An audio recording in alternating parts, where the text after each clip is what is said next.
All right, we are getting right into it today. No commercials, no videos, no nothing. We are going to get started immediately. Right into this topic.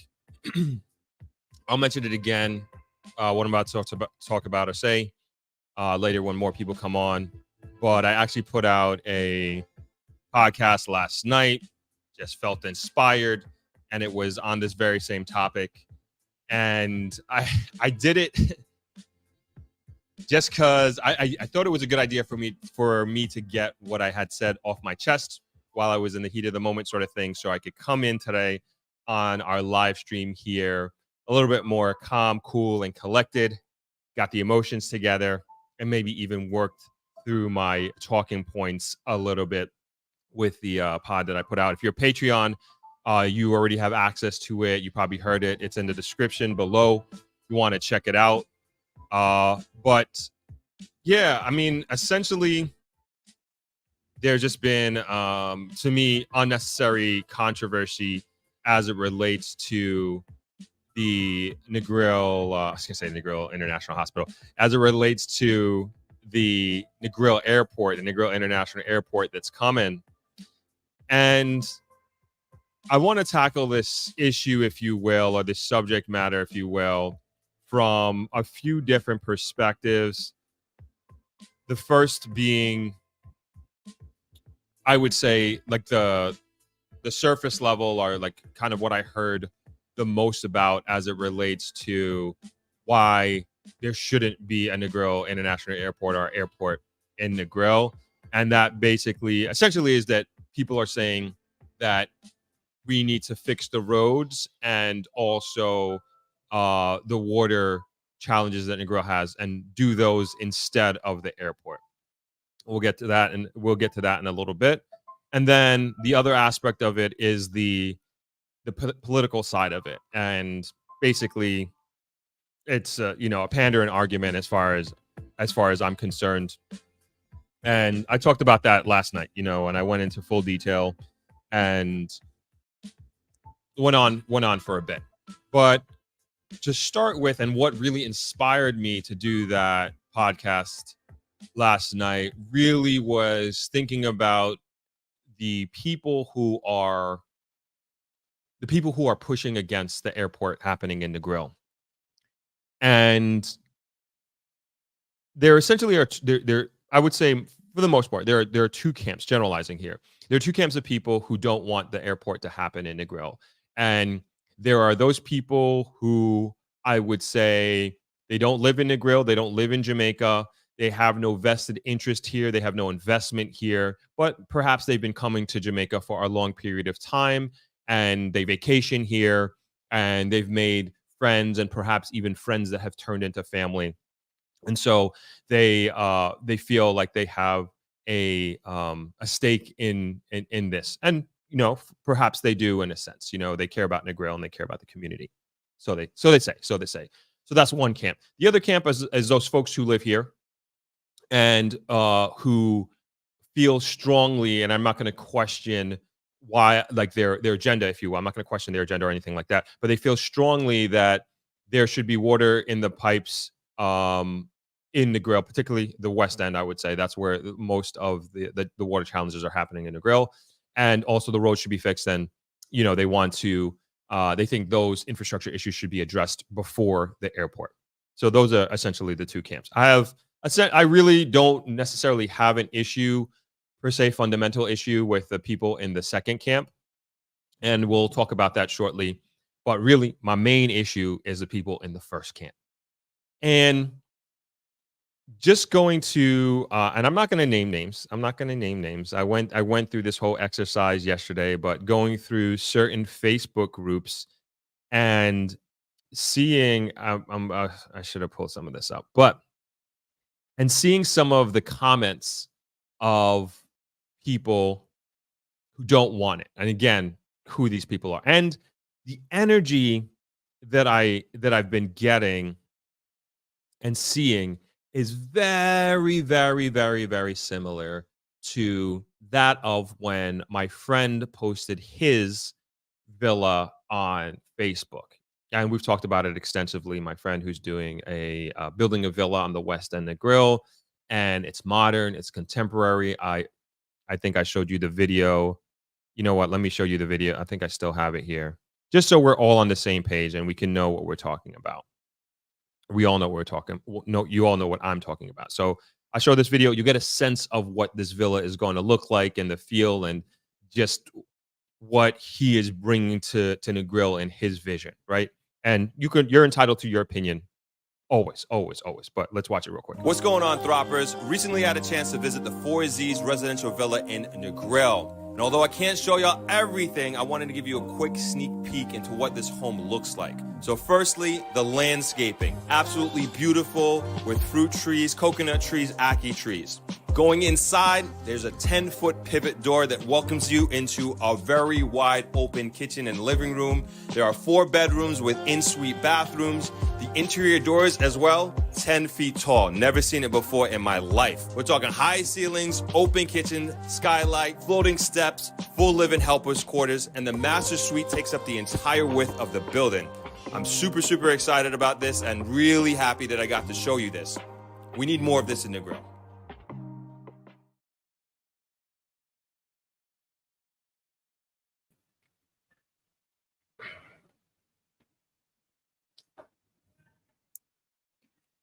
Like, should mention, I'm going to fix my camera in a second. I should mention that it is pouring, torrential downfall, thunder, and lightning happening. So I do not doubt that the power is going to go out. That's essentially what just happened. The power is probably going to go in and out sometimes throughout this live stream. So just bear with me. This is the second time it went out. So if that happens, no, I'll come back in a short amount of time. And so anyway, you see the villa. You see, I just want to bring context here. And so what I was seeing on these Facebook groups, these same Facebook groups where my friend posted this villa, is essentially people saying that this is it's there. I last night on the podcast I said hate, but I don't mean hate in terms of like, oh, I hate you or something like that. I mean more bad mind, Jamaican term, right? And it's that sort of thing that I was seeing on these forums, and a lot of people saying this is not Negril. Negril doesn't need this, and it shouldn't be built, sort of thing.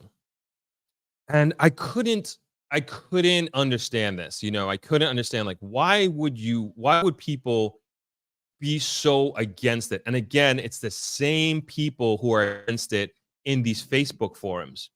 And I put them all in the same category. And as I discussed it with my friend and when we talked about it, I was just like, my conclusion is that there are people who don't want to see Negril progress, and they don't want to see Negril move forward, and want things to remain the same. And I was very careful of like how I worded everything last night, because I do think people are entitled to their opinion, but when you're putting it out there on public platforms and perhaps trying to influence, sway people, like, there should be, in my opinion, like, you should be able to back it up with something, evidence as to why this is a bad idea. Like, somebody was like, oh, it takes away, like the airport, they were saying it takes away from the soul of Negril. We'll get into that in very, very shortly. We'll get into that shortly. And stick with me for a second on my friend's villa, because it's to me it's important to build context here and why this matters. So you have folks who say they care about Jamaica, they care about Negril, they care about the people here, they care about the future, yada yada yada. And I think the way I look at it, again, people want Negril to remain the same. They want Jamaica to remain the same and not advance. And I'm like, why wouldn't you want it to advance. Why don't you want us to move forward? Why don't you want us to grow? And even with the same argument with the airport, it's like we need to grow our economy. We need more money, more funds so we can advance as a nation and we can advance as a people. In order to do that, we need to invest. We need to invest in infrastructure. We need to invest in our people. And to me, I look at the airport as a huge investment that is going to make and pay dividends for the rest of time in perpetuity. Again, I'm kind of going all over the place here. I'm trying to stick to my friend's villa, right? So going back to the comments with my friend's villa. And what I saw in those comments, and I'm seeing that a little bit here as it relates to the Negril National Airport, is I saw fear. I saw a fear that Negril could be moving in a direction where it's going to bring in more money and things may get a little bit more expensive. Maybe a villa costs a little bit more money to stay in per night because it's more modern, it's more contemporary. It has more amenities to it, and a lot of these are going up, and they're kind of going quietly, and a lot of them are in the West End, and they're beautiful, and I love them. And these investors are catering to the modern traveler, and they understand. And I know the people who are making these investments, they're well traveled. They've been to other tourist destinations. Sorry, man, it's raining really hard. Tourist destinations around the world. So they have a global mindset. And I think, my opinion of them, they have a much larger and further extending vision, more than most, because they've traveled and they've had these types of experiences. And they bring these experiences and these designs that they've seen in other places, and they bring them to Jamaica, and they bring them to Negril. And they understand and see the type of people who are traveling around the world in their travels, and what type of accommodations and what kind of baseline standards that they look for when they stay in a certain place and when they travel to certain places around the world. And without a doubt, they're trying to accommodate to that traveler. And of course, I believe they're thinking very much futuristically about, they're making their investment now in 2024. Why would they go and build something that was nice or that worked in 1990? And that's where a lot of the construction in Negril is. It's like a lot of these buildings are old. A lot of these designs are old. And yeah, maybe they could do some sprucing up, and they could do that. But if you're going to do new construction, why are you going to stay? Why are you going to stay in the past? And again, I see these folks as saying they want Negril to remain the same, because if you continue to do the same thing, we're not going to bring in more money. We're not going to grow the economy. We're not going to attract a different type of traveler. And as I've been saying before many times on this podcast, Jamaica is moving. Again, this is from my perspective. This is what I am observing. I'm seeing where the hockey puck is going before it gets there. If you look at the investments that the government is making, if you look at the investments that the private sector is making, Jamaica is very much moving in a luxury direction. And I also think we're going to move to the airport in a second. We're going to move to the airport in a second. I just want to get off the topic with my friend's villa. And so these folks, making these comments, and it's just like, why do you want to do? Why are you saying this? Why do you want things to remain the same? Transitioning over to the airport, right? I talked about this before. I was in the first, I believe it was the first public consultation meeting about the airport.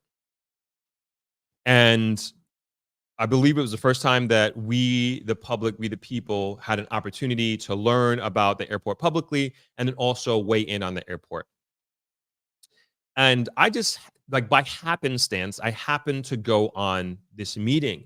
And I was sitting there listening, learning, introduce myself, and talking about the airport and listening to the consultants. So the meeting was led by the consultants that were hired to do a feasibility study on whether or not they're doing a full feasibility study, but essentially a feasibility study was whether or not they should take the existing Negril aerodrome and extend it to accommodate larger airplanes and whether that made sense, or should they look for a new location. And they were actually canvassing the people who are in the meeting about any suggestions about where a possible alternative location could be, and what would be our concerns if they were to extend the existing runway and aerodrome that exists on the northern part of Negril, right?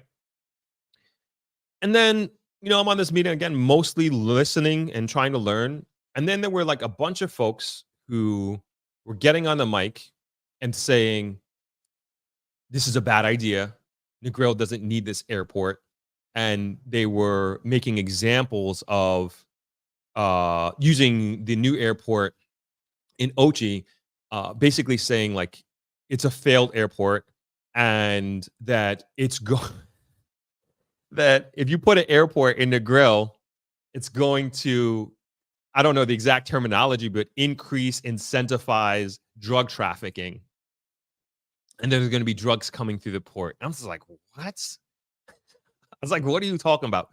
And so anyway, one of the main things I said, like, and I was just like questioning, I was like, who are these people?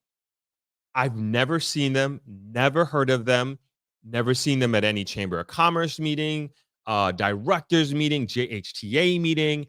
And I was like, who the heck are these people that are supposed to be speaking for Negril and that are supposed to be representing Negril? And then to me, I looked at it as if maybe these consultants who came on the call, and if I wasn't on the call, they would have listened to these folks and say, "Oh, these guys represent Negril, and Negril doesn't want this to happen."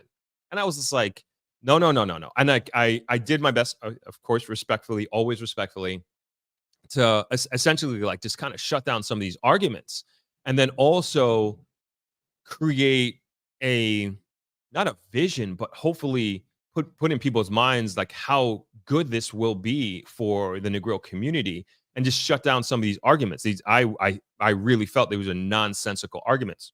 And so after I went on this meeting, I went and spoke to another hotelier, a small hotelier here in Negril, and they happened to be on the call as well. And I was asking them, I was like, who were those people?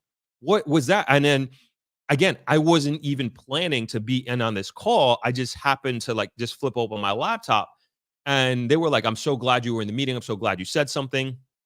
And we just went on, and they were just trying to school me to help me understand why these folks want things to remain the same and they don't want the airport to come. And I believe they have dealt with these sets of people before. And these sets of people, essentially, as I said before, they don't want Negril to move forward because they come to Jamaica. If you can imagine, these folks come from wherever they live, and come to Jamaica, and perhaps they are economically, they are elevated by the average Jamaican because they live in a first world country. They're making first world money, quote unquote, and their money goes a little bit further here. And so wherever they're coming from, they're Joe Schmo, and I won't say you come down here and you live like a king, but your lifestyle is better, and you're not necessarily a person if we can say, like, if we're looking at it from a totem pole perspective, and I'm trying to be very careful with the words and the language that I use here, but hopefully you can read between the lines of what I'm saying here. And these folks want it to remain the same. And they want the elevated level, if you will, of where they stand in Jamaican society, let's say, to remain the same, so they continue to be elevated. And on the opposite side of that, when I look at Jamaica and I look at the direction that Jamaica is heading in, and the direction that Negril is heading in, and we're going to get into why Negril is the way it is right now. But the direction that Jamaica is heading in, I truly believe, with all the investments that we're making now and that we continue to make, that Jamaica is going to be a wealthy nation. Jamaica is going to be a wealthy Black nation. And you see the handwriting on the wall. And barring, of course, we can't predict what's going to happen with any global financial shocks. It's storming outside, raining right now. God forbid any hurricanes or anything like that, earthquakes, knock on wood. But I truly believe that we are making the right moves to put Jamaica in a position to be a wealthy nation. And I'm not saying this is going to happen next year. I'm not even saying it's going to happen in 10 years from now. I'm saying that if you look at the history of other sovereign nations and what they have been able to do and how they've turned their economy around and how they've become wealthy nations, we are making very similar moves, very similar investments in our infrastructure and in attracting foreign direct investments. And then also, what would I say, strengthening the economic fundamentals of who we are as a country. A couple of weeks ago, we went very, very deep into a video and also an article from the Financial Times praising Jamaica. And even they refer to us as the Germany of the Caribbean because of how well we have done in getting ourselves out of this crazy debt over the last 15 to 20 years, let's say. And so you couple that, and when you look at the trajectory of our debt to GDP ratio, which is a very, very important macroeconomic fundamental statistic, you see that we are trending in the right direction. And so, and you can use your thinking and imagination caps of understanding and what it would look like as Jamaica is a wealthy country. And I'm not saying it's a wealthy country for the few, for the 1% or anything like that. But imagine the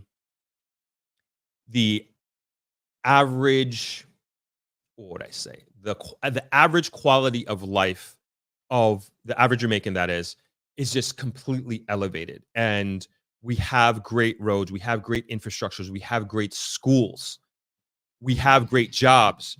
There is a reverse in the brain drain. And then, and that's a whole nother topic we can get in another time. But when that turns, and I think it's starting to turn, I honestly think it's starting to turn, when especially young people are like, I don't want to leave Jamaica. There is greater and better opportunities here. And we start using our human resources in a much larger way to help grow ourselves and our economy. That's going to be crazy. I think we're on the path of that. And so, again, what does that mean? Imagine like we turn into, I don't want to name a country. All right, just imagine we're able to turn into a country where we're essentially, and I hate using these first world, third world terms, but I just think people just understand it just quicker and faster.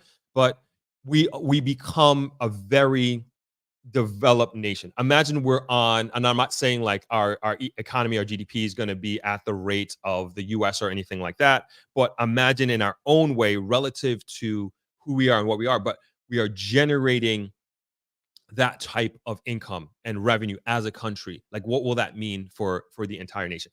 And we're on that path. Jamaica is not always going to be, and this is the other thing, that problem that I have with a lot of these comments on these Facebook groups. It's like they they act as if Jamaicans and Jamaica is like this country that can't help itself and is not helping itself. And without them, again, trying to be careful here. And I'll leave it at that, and I leave it at that Jamaicans are this helpless people that, and I'll leave it at that.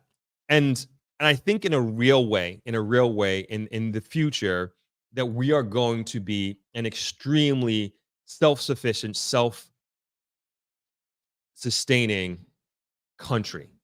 We're not there yet. But I think and I believe we are on the path to do so. And there's so many signs that are showing that we are heading in that direction. All right, let's move it. Now let's move back directly to the airport, right?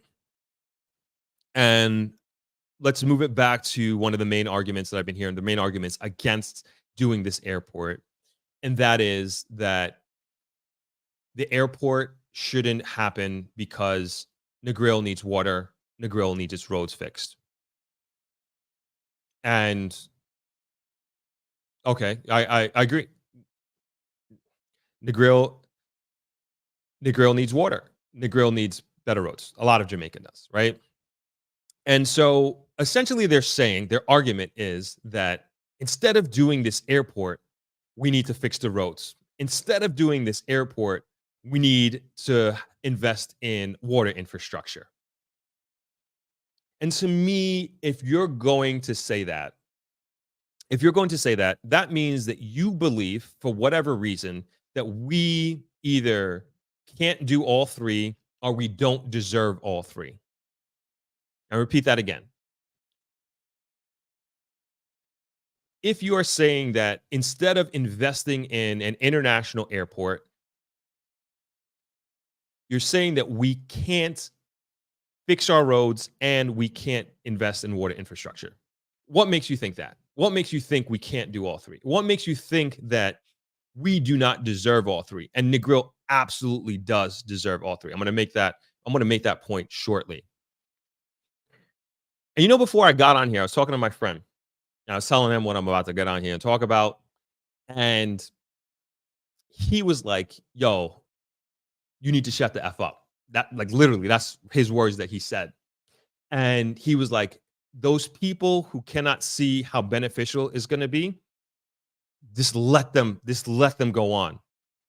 And he was more talking about that essentially that by me talking about this and bringing it to the forum here is that I'm essentially going to be enlightening so many people as to how beneficial from an investment standpoint this is going to be. And the location has been chosen.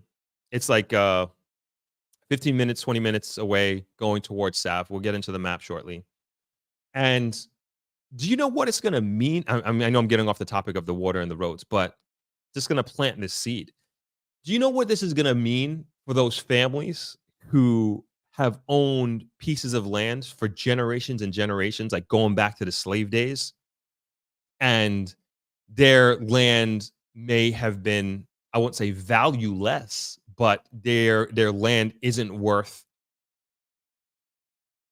a lot of money because of where it was located, whether it's in a cane field or in the mountains. And like, do you know what that's going to mean for those families and the type of wealth creation that is going to happen like overnight when that airport's ribbon is cut and it's opened? Incredible value is going to be created for those Jamaican families. And I hope that they are disciplined enough and savvy enough to hold on to that land just for a little bit, because the value is going to go up, and if any of them are listening, like, man, and it's also like, you've hung on for long enough, like, hang on a little bit more, because the value for that land is going to be incredible. Anyway, we'll get into that. We'll get into that a little bit later. I forgot to mention, we got a guest coming on at 3:00 at the top of the hour. So we're gonna have the guest come on, and we'll get back. We'll get back to this topic if we still have time. Actually, let me send him while I'm on it. Let me send him the invite link before I forget. So we'll have our guest coming on at 3:00, and if you want to keep talking about this, we can keep talking about this. So back to the water situation, back to the road situation. And I want to acknowledge a few things. I want and again build a little bit perspective, a little bit of context as it relates to these two issues. And I'll state my overall point. Like, this isn't and shouldn't be an either or situation. It should be airport plus road plus fix the water. Period. And I don't see why we shouldn't have all three and more. And we'll get into and more afterwards. So let's build some context here with the road and the water situation. So let's start with the road. Without, I personally think that this is one of the worst conditions that I'll say Norman Manley Boulevard has been in a very, very long time. I can't remember when it has been this terrible and this bad. I drive it every single day. I live this thing every single day. It's terrible. We have a crater in front of Travelers right now. Somebody filled it up, but like the last 2 weeks, like almost every other night, somebody was blowing out a tire or busting their rim up because it's so bad. And that is, you can see it riddle all the way up and down Norman Manley Boulevard. The drive from here, I just came back from, I had a meeting in Montego Bay yesterday. The drive from Montego Bay to Negril, one of the worst conditions that it's been in. There's no question. It's terrible. It's horrible. Again, I live this. I live it. I live it every day. The drivers here who picking up people at the airport, they live it every day and they complain and say how terrible it is. I think that this is a short-term problem. You got to believe that this is a short-term problem. And the Spark program, we spoke about that at length on this podcast. And don't quote me on this number, but I think it's like $44 billion Jamaican dollars have been earmarked for road repairs. And again, don't quote me on this. I believe it starts next month, if I'm not mistaken. And the roads have to be fixed. There's too much going on. The roads have to be fixed. And I think action is being taken to do so. And I don't think this is something that we're going to see happen that we're going to wait on for a year from now. At least that's what I don't believe. And I think, again, this stuff has been put into place, already for it to happen. Water situation. Just being mindful of time here. Water situation. So the water situation in Negril reached a fever pitch, I would say, January, February of this year. It started to get really bad late 2023. And if you can imagine at the time, and I know many people on here perhaps were in Negril or heard about it, that we had water trucks driving up and down the boulevard like crazy. Hotels even bought water trucks. That's how bad it was. Like, it was ridiculous.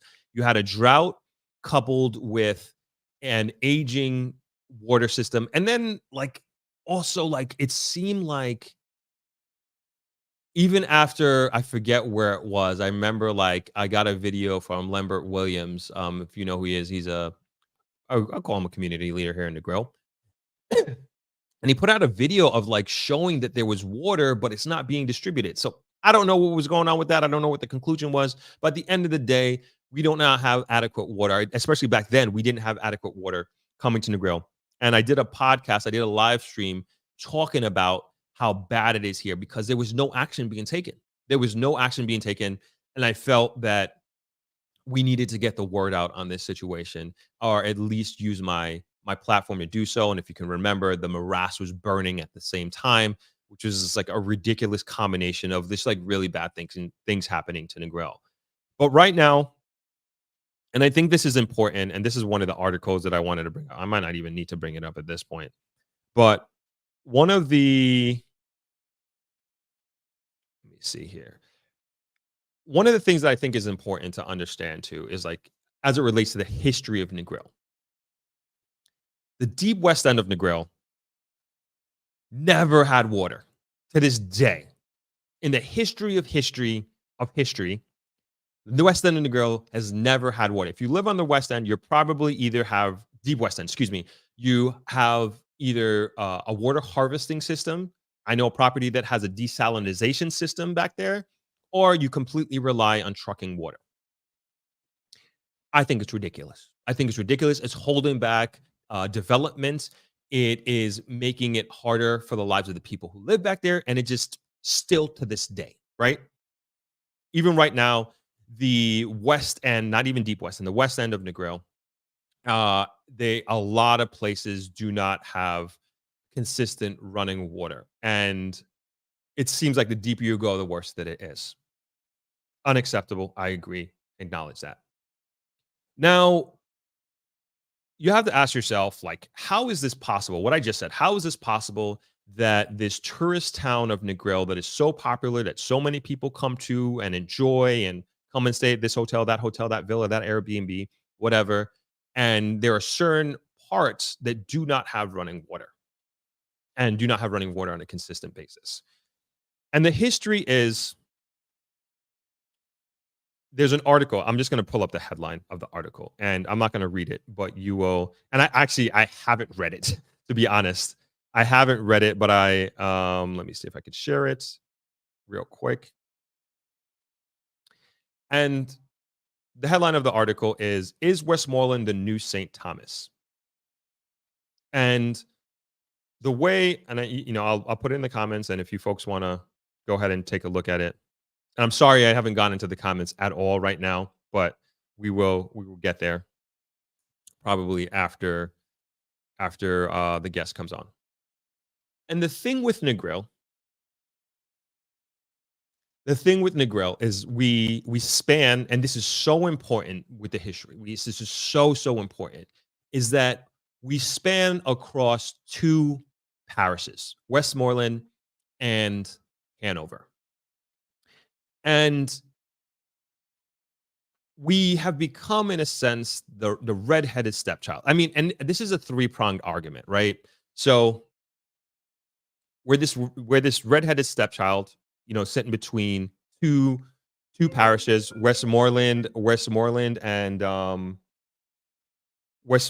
and Hanover, right? There's that. Then there is what would I say? I can't even call it a political volleyball, but the politics plays a very, very important role in this too. And it's PNP, JLP. We're going to talk about, I know we don't talk about politics on here a lot, and I try to avoid it, but it's important in the context of the history of Negril. And I forget my third point.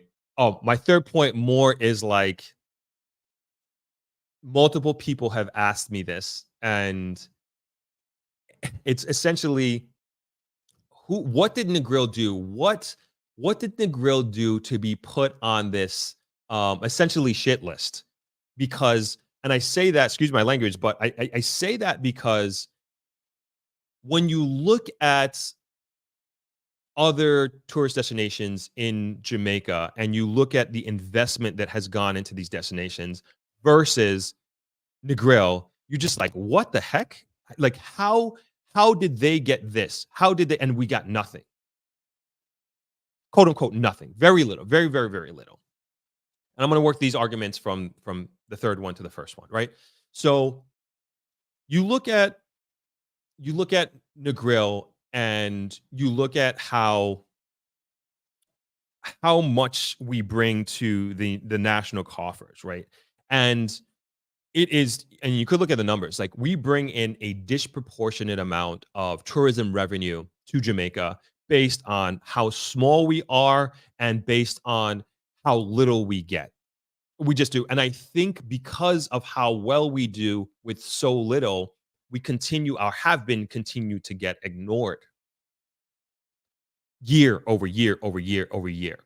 And this is across PNP, JLP, like it doesn't matter who's in the political power. Like we continuously have been forgotten about and not thought of. And when you look at this article and you say, is Westmoreland the new St. Thomas? As St. Thomas was known as the Forgotten Parish, right? That's what they were called. But now you look at all this attention and infrastructure that is going on in St. Thomas. And it's phenomenal and it's great and it needs to happen. And in no way am I saying like, hey, why St. Thomas shouldn't get that. St. Thomas doesn't deserve that. We deserve that. We should get that money instead. No, I'm not saying that at all. And I'm not saying that, Montego Bay shouldn't have got the new highway and the new roads. We should have got. I'm not saying that at all. Not saying that at all. I'm just saying, I'm more or less asking, why haven't we got anything substantial to the level that that these places have got, that in terms of the investment in infrastructure or whatever have you, that these locations have got. And so we bring in a disproportionate amount of tourism revenue to Jamaica, yet we're getting very little. And I think that we, in a sense, we have become a victim of our own success in that regard, is that, maybe the thinking is that they're doing so well with so little. we can take these revenues and we can put them elsewhere. Maybe. I don't know. I can't speak to that. I can only speak to my lived experience and what I have observed and continue to observe. However, I will say this is in the last 2024, maybe the last 5 years, let's call it. This is the absolute most attention that Negril has received in terms of talks, discussions, debates about investing in Negril. And this is the most I've ever heard. The most I've ever heard. And there's so much beyond roads and water that Negril needs to have happen in regards to investment. The Negril Beach Park, that thing has been closed at least 5 years before the pandemic. The fruits and vegetable market that has just sits there. Nothing is done at this point in time. It's just there. It's supposed to have started a long time ago. The shared user path across the street on the Morass side, like that thing needs lights, that thing needs repairs. I can go on and on about all these investment and things that need the cleanliness of the town, the town center, the roundabout. I can go on and on and on and on and on. But now let's move into, we talked about like Negril bringing in all this money and, why I don't have the answer, why we haven't received a proportionate amount of investment that is well needed across the board. And we'll leave that there. So moving from 3 to the second argument here, which I'm trying to, I should write this stuff down. All right. Westmoreland, Hanover. Just remember it. Westmoreland, Hanover, right? And so with the Westmoreland, Hanover situation, being that Negril spans both of these parishes, we don't have, what would I say? We don't have agency over our own community.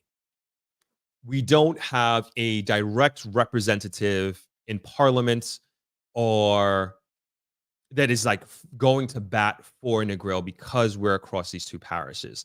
And I think that has plagued, unfortunately, the development of Negril.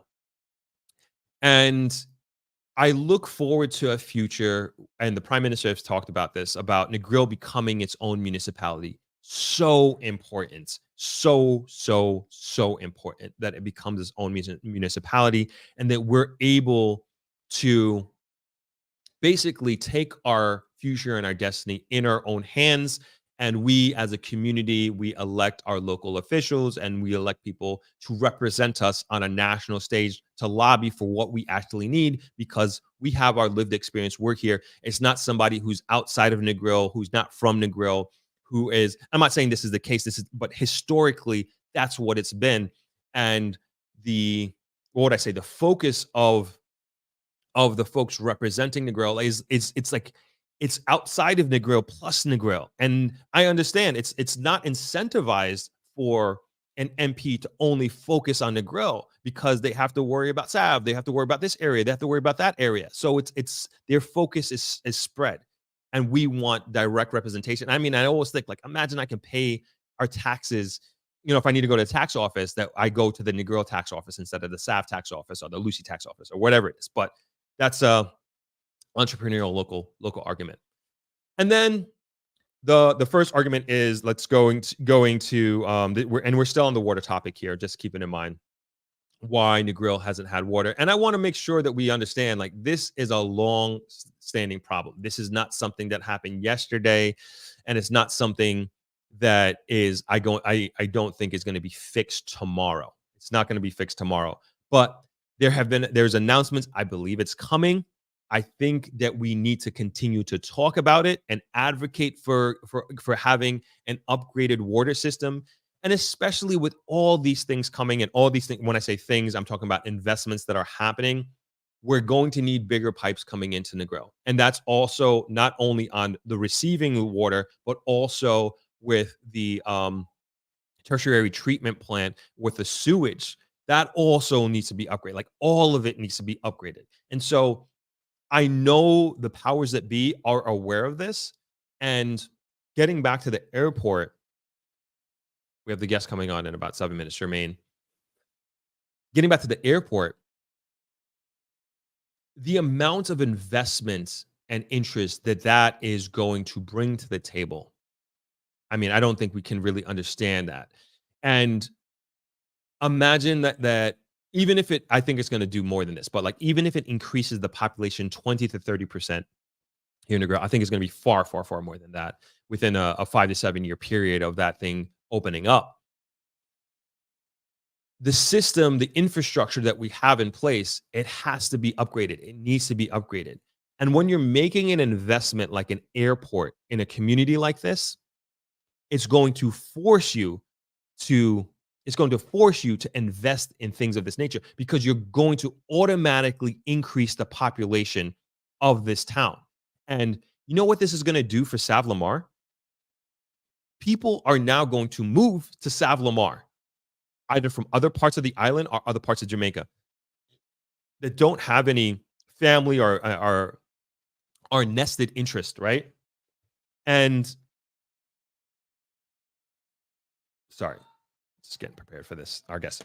They're going to move there. I mean, and Sav, and even this article, you know, it's talking about just how we've just been forgotten, and now we're finally getting some attention. And I think it's good.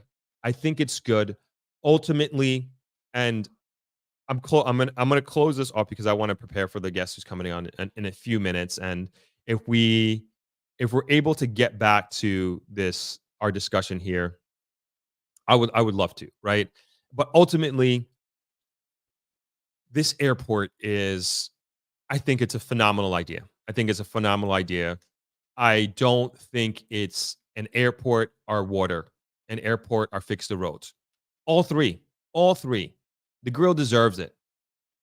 We've put in the work. We put in the hard work to continue to attract, again, a disproportionate amount of tourism to this area, to our beaches, to our hotels, to our villas. We're the small hotel capital of not only Jamaica, but maybe even the Caribbean. I always refer to a study that was done, over 10 years ago on the small hotel. This is an economic study by a UK firm, and it talked about or reported the income in terms of revenue to Jamaica that stays in Jamaica of small locally owned hotels versus that of the larger foreign owned hotels. And we brought in more money than they did in real dollars. I'm not talking about a percentage of revenue or something relative to the size of our hotel. I'm talking about in real dollars. We brought in more money than they did. And so we understand that we are a very, very important part of this economy and the growth of this economy.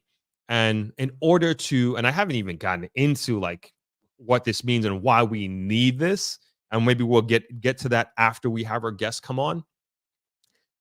But in order to remain competitive, globally, and like this is what a lot of people not seeing. Like now we can get into the tourism aspect of it. This is what a lot of people who make these, I personally think, that are silly, short-minded, short-sighted comments on these social media platforms. And we already talked about what I believe their agenda is behind doing this. But when they make these comments, they don't understand that as a tourism hub community town, that we are competing globally. And we have to put ourselves in a position to be able to compete with not only the great destinations that exist throughout the Caribbean, but around the world, where instead of having to drive 2 hours to and from an airport, it's going to be a situation like people like, man, I can't drive more than 20 minutes from an airport. We also got to think that we also have to think that the tourist that is coming to Jamaica at this point in time, that's a curious question that I have. It's like, hey, what's the average age of the tourist coming to Jamaica? I personally believe it's continuing to go up because Jamaica is becoming Jamaica is not a cheap destination. Like, let's be straight up, straight up. And so you have to have a certain level of income if you're doing it smartly, right? To come to Jamaica. And I think, again, as Jamaica goes more and more into this luxury direction that I see with different hotels. Last week on the stream, the Princess Hotel, I think, what's today's date? Opened up a day ago or 2 days ago. And somebody on the stream said, and I haven't checked out their prices, that maybe a certain room is $1,000 a night. And they were like, how can anybody afford $1,000 a night? Is there a market for that? And there's a market for that. People are going to spend $1,000 a night. And to some people, like, that's nothing for them. And these are the types of products that are coming to Jamaica.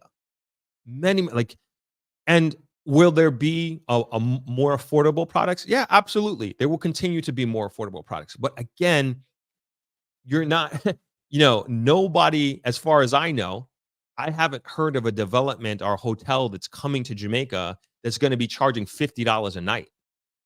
I haven't heard of it. And if it exists and it's out there, please let me know. Please let me know. But these are higher end luxury developments that are coming. Do I believe there's room in the market for that type of hotel development? Absolutely. I think it's a huge opportunity. I think it's a mega opportunity. But when you look at the investment that is going on at Montego Bay Airport, at Sanchez International Airport, the recently announced upgrade to Norman Manley International Airport in Kingston, like, these are the Montego Bay Airport is beautiful, and it's continuing to get, like, this is an international top airport, and it's continuing to go down that direction. And we deserve it. Like, as a country, like, we deserve it. And it's not just for people who are coming to visit, but it's us, for locals as well. Like, and anybody who's flying in or out, for us to enjoy, and for us to be very, very proud of it. Very proud of that airport. And with the Negril Airport, same thing. I do not expect this to be some rinky dink airport. I expect this to be a modern, contemporary airport that has top tier lounges, that is having top tier airport routes from all over the world coming here, and people, going back to the fact of the average age of the person coming to Jamaica is going older. As you move into your retirement age, and as you get older, like, you don't want to sit in a vehicle for 2 hours. And mind you, as I say that, remember, there is a highway that is slated to come from Montego Bay to Negril. Remember that too. How long that's going to take? I don't know. I have no idea. But that's coming. There's options. There's going to be options. There's going to be conveniences that are on the table for you as a prospective traveler. Hey, maybe I'll spend a little bit more money to fly directly from JFK to Negril instead of going to Montego Bay, and I'll pay extra $50 or whatever it is. And people have the option. And I think as we move into the future and into this new world, so to speak, it's important that we give those options to the market. Because again, people have choices. People with that kind of money have choices. And it's important that we maintain this mindset of growing the economy. In order to grow the economy, we have to invest. And that's going to open up the market. And I hope this is obvious to people. This airport is going to open up the market to just so many different types of travelers that we couldn't have attracted before. Now we're going to have a business traveler coming to Negril, doing all types of business. I think we're going to attract, and we probably can't even predict this, the type of industry that we're going to attract now that we have an airport that is no longer, you can get to Negril very quickly, get through customs, and be on the beach. I mean, it's just a beautiful thing to think about and to dream about. And it's like, soon we won't have to dream about it. So I think that there is a huge opportunity here, and it's going to change the landscape in so many ways. And then you look at, like, the jobs, right? And we're bringing high-skilled job opportunities to Negril. Like, yes, pilots, but also engineers. I mean, these are like it's an airport. It's an airport. Like the amount of jobs. I mean, construction, yes, that's great, but from a sustainable standpoint, my goodness. And all those people are going to need somewhere to live. When a flight gets canceled, the flight crew going to need a hotel to stay at. I mean, there's so many great opportunities. I think there's going to be opportunities for different types of businesses, and it's just difficult for me to see, how this is a bad thing. So, and putting forward these arguments, right? Putting forward these arguments, I think it distracts from. Sorry, just checking on our guest here. To me, like putting forth these, I can't call them nonsensical arguments, but I'll say arguments that really don't hold a lot of weight, and they don't hold, I would say, long-term weight by any stretch of the imagination, right? Because these are short-term problems. And again, if you believe this is going to continue to be the way that it is, that's a whole different case. That's a whole different situation. But these are short-term problems that are already being addressed. And I agree, it can't happen fast enough. Can't happen quick enough, especially the water. Can't happen fast enough. I got totally distracted. I lost my train of thought. Totally lost my train of thought. What was I talking about? What was I thinking about? The girl airport location. Oh man, it'll come back to me. It'll come back to me. Um all right, let's get to there's so many comments to go through. I don't know if I definitely can't get to all of them. Um yeah, let me know. I'll read, try to go through some of these, and I hope like we can. Oh yeah, I just remembered. We can continue to have these discussions, right? And so I think that there needs to be more discussions on the actual challenges that can be with this airport, right? And nobody's talking about that. Like if you really cared about Negril and you cared about the people and you care about Jamaica, you'd be talking about the real potential issues that there are with an airport. And I haven't heard this. I've heard very little on the environment. And to me, that is something, sorry for the thumbs up, that is something that should be discussed if you really care. And if you're trying to make an argument against it. And I'm not trying to give whoever it is fuel, but these are legitimate things that need to be talked about. The environment. What is the sustainability plan of this airport? What kind of environmental impact studies are you going to be doing before the construction of this airport starts? What type of species and birds and this and that will be affected by the construction and development of this airport? That to me is a legitimate question, a legitimate argument that should be had and put on the forefront of doing this airport. But these people who supposedly care about Negril, supposedly care about Jamaica, I'm not hearing that. I'm not hearing that. And these are sort of the issues and the challenges that should be put forward to the powers that be about on what this airport is about and how they're doing it. Another challenge that I don't hear people talking about is what is the road infrastructure around this airport going to be like? Again, I'm saying this because of my lived experience, right? And so I said this before. Negril just started to get a rush hour. Like I would say 2 years ago, I started talking about it. I was like, wow, Negril has a rush hour. And like now it's not terrible, but like I can tell you in 3 years from now, it's gonna be terrible because it's just more and more and more cars, more and more traffic. And now you're gonna bring an airport to it, it's gonna be crazy. That to me is like a legitimate question. What are you gonna do about the not only the existing challenges, but the future challenges as it relates to the road network and traffic that's inevitably needs to be addressed. And if you had real concerns about this airport, like this airport, these are the kind of things that I think that you would be talking about and asking questions about. But I don't hear it. But again, living here, and I can see it already. Like, and I see what's happening in Kingston. Oh man. And I don't mean to hate on Kingston. I just don't know how y'all do it.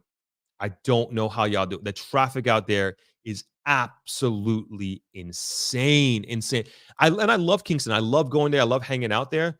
But man, when I think about getting around and doing business and doing that, I'm like, oh my God, man, forget about it. Forget about it. And I don't want Negril to turn into that. Montego Bay, another, like, it's insane. It's insane. And so again, a legitimate challenge that should be talked about. You know, another one. What is going to be the plane route in terms of, like, they chose a location, which I know we didn't get into, but what is going to be the plane route? Are these airplanes going to be flying over the white sand beach of Negril? Is it going to be flying west end? Like, what kind of routes are they going to be taking? So these, if you're really concerned, like, to me, these are legitimate concerns that should be brought to the table, but I'm not hearing that. I'm hearing pandering arguments that are trying to stir the pot that eventually will hold no weight, because these problems will eventually be solved. And then what you're going to talk about? All right, I have our guest waiting in the waiting room backstage. I'm going to go ahead and bring Jermaine on. What's going on, man? Hey, it's Rob. How's it going? Good. How are you? I'm good. I was just smiling at your comment about the traffic in Kingston. It's ridiculous. It's one of my greatest challenges here. Man, like I said, I don't know how y'all do it. And I hope that eventually that gets solved somehow. But sometimes I'll be like, man, I don't feel like going to Kingston because of that. I don't see it because the rate at which we're selling new cars, and I think we're a culture that really enjoys buying a new car and driving a new car. It's not going away because we can't expand our road network wide enough to accommodate all the cars that are there. So it's crazy. I see. Well, best of luck to you guys with that, man. Anyway, welcome to the show, Jermaine. I appreciate you taking the time. For those of you who are unaware, this is Jermaine. He is the CEO or co-founder of Learn, Grow, Invest. We did a interview with him and his wife Renee. Man, over a year ago now. Yeah, over a year ago now. And they do some really, really incredible things on YouTube. I encourage you to check out his channel. A lot of stuff on investing happening in Jamaica and in the markets. He's super, super in tune on all of that. And he also has a really awesome conference coming up in a few weeks. So please, if I missed anything on the introduction, Jermaine, please chime in. And we want to learn all about your upcoming conference as well. Okay.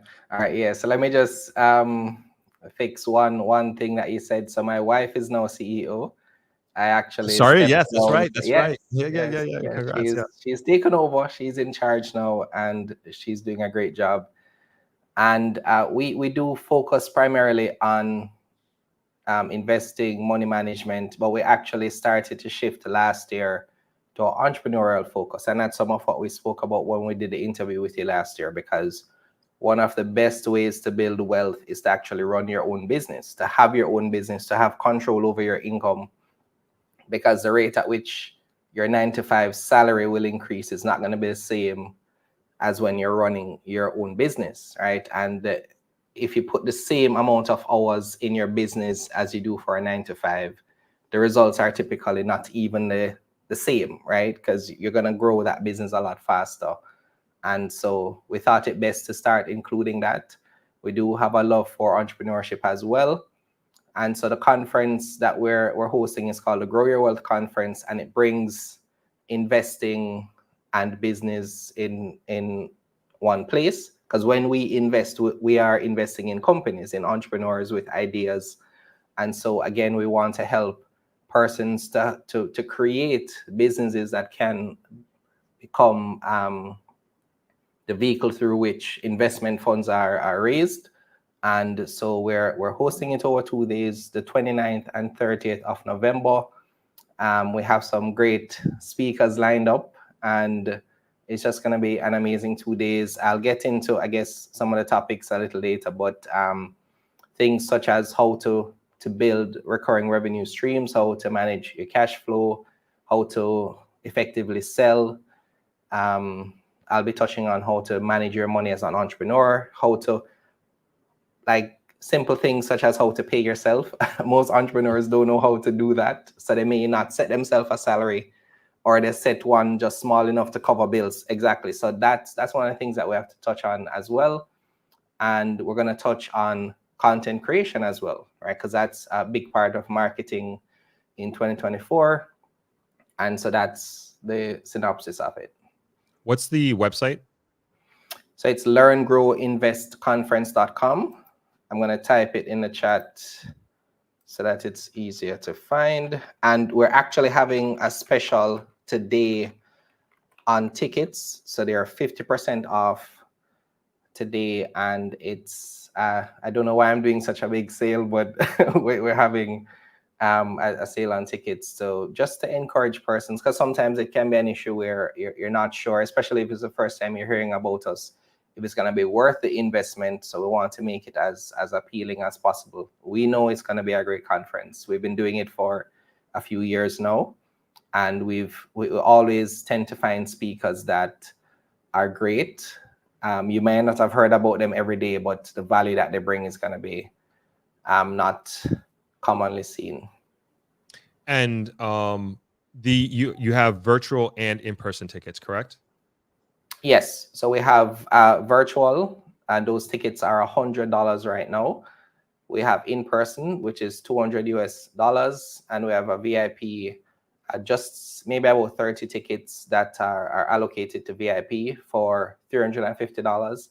VIPs will get, of course, a signed copy of a book from our keynote speakers. We'll have a special presentation just for the VIP with some of our speakers, access to the recording and things like that. So you really have all the options that you'd need to join. So if you're overseas, which I know, for example, a large part of your audience is, they'll still be able to participate in a conference.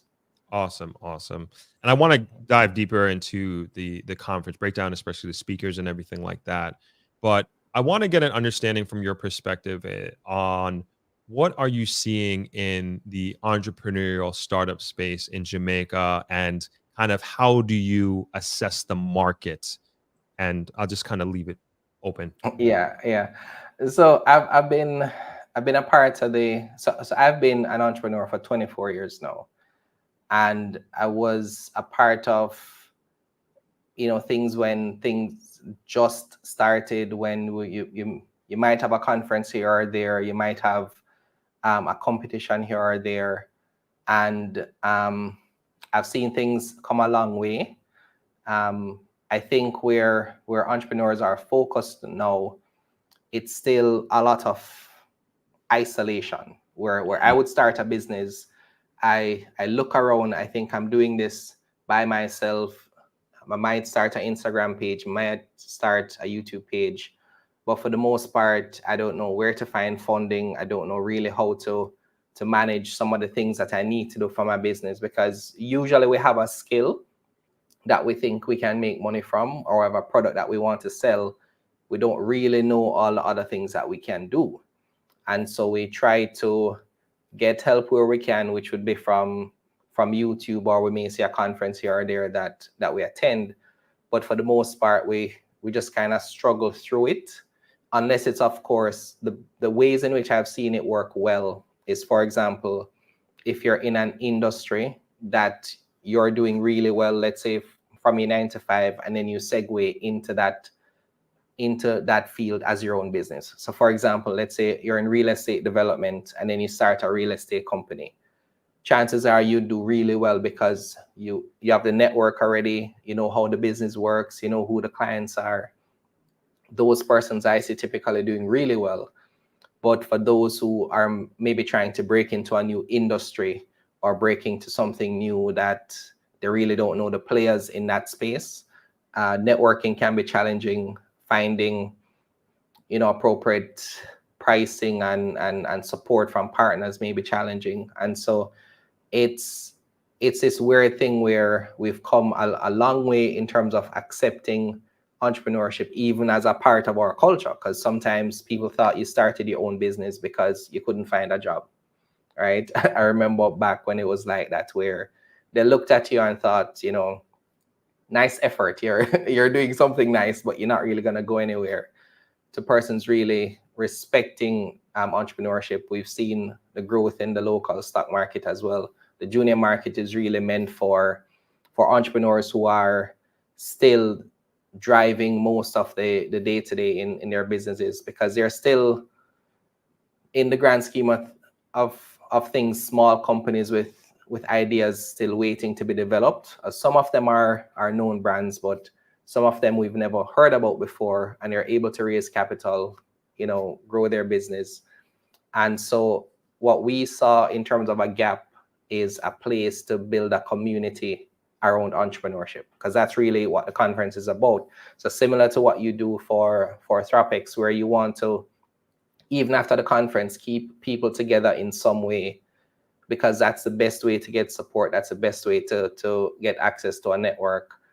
And so we just want to kind of plug the gaps that we see in how the whole ecosystem works now, because almost maybe once or twice per month, I'm getting a call from someone needing help to raise capital or to connect with potential investors. And sorry, Jermaine, and what kind of businesses are you seeing here? Like what kind of industries, and are you seeing, like, because I want to personally, I want to get a sense of what the entrepreneurial pool is like, what the talent is like, and I think also even people who are watching, like what kind of, I don't know, future businesses could we be seeing? And I'll also say, like, when I think of entrepreneurship, like there's kind of two main lanes that I'm thinking of. Like I think of like me, small business, who, you know, starts a company and I am just doing it for myself, don't plan on going public, or receiving public funds, whether it's from like an IB, private equity, whatever it is. And then you have the other side where people are trying to raise like a disproportionate amount of capital, and they want to bring it to the market, so to speak, and raise public funds eventually. Well, I'm seeing businesses on just about everything that I can think of, because if you think about it, especially with, for example, let's take somebody in e-commerce, or somebody selling some product right now, because of the fact that we have a higher threshold with customs. If you wanted to sell products that you purchase online that cost you $100 or less, you could ship that down, put a markup on that, and resell that. Just about, I met somebody recently whose business was making custom candles, right? She just started the business, trying out new techniques, new flavors, etc. I've seen persons who are interested in doing like eco-friendly products and services. I've met someone who, for example, started a delivery business. I've actually seen a lot of delivery businesses in the last few years. I've actually invested in one of the delivery businesses that I saw. I thought it was interesting and had some growth potential. You have persons who, for example, are on the services side, where, for example, now if you think about what we do, there are persons whose job it is to help you create content to stream to an audience. They're digital marketing companies, they're media companies, because essentially that's how we would be considered in the US, would be considered as having a media company. Because as you know, we're doing everything along the same, you know, spectrum to get our content out. We're marketing, we're sales, we're dealing with partnerships, we're talking with sponsors. And so just about any business that I've seen in the US, I've seen something similar here. I've seen also a dentist, somebody start a dental practice, recently opened an office, had to raise capital to do it. I believe they said the outlay that they had to invest somewhere about 20 to 30 million to start that practice. I know persons who are physiotherapists. Like I've met just a wide range of businesses. And we meet them, for example, at our conference as well. I met someone with a travel agency, where her job is to help persons to book flights or vacations, etc. So a lot of options are there. Usually is when persons try to take that next step that the capital raise comes in, where they want to, because the banks are still tricky in the sense that so one of our flaws as entrepreneurs is to not track our income and expenditure, right? We just sell a product, we may spend the money, otherwise we don't really know how much we're making. So when we go to a bank looks at a small business, at an entrepreneur as very, very risky. So if you don't have your financials, that's going to be a red flag for them. If you don't have something to show that you're able to repay that money, they're going to see that as risky. So a few persons have looked to raising capital. So I have an idea for a Learn, Grow, Invest channel. I may ask you, Throp, as a friend to invest some money in my business. I may ask you to, give me like 2 million, for example, for me to buy equipment, invest in marketing, maybe build out a studio. And we have to usually work that out together, where you say, well, I'll give you that 2 million, Jermaine, but how much are you going to give me in return? And so I just come up with something that I think is reasonable, not really knowing how the space works. Neither of us know how to protect ourselves in case anything goes wrong. And a lot of those happen a lot often. And then you have these persons who are like angel investors or known investors, companies like RevUp or First Angels Caribbean. DBJ does funding as well. You have ecosystems like Tech Beach that will do events to help bring people together. So you do have those avenues that we didn't have 10 years ago.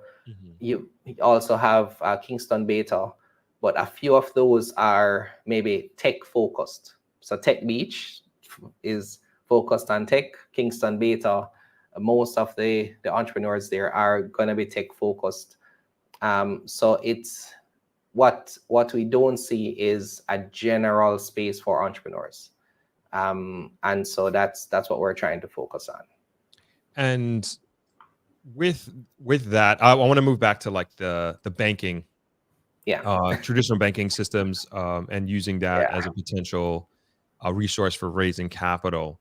And can you give? I'll weigh in a second, but I wanted you to give the audience, from your perspective and your experience, what that kind of looks like, or what that has looked like for you, or maybe even some of your clients and partners trying to raise capital or get a loan from a bank.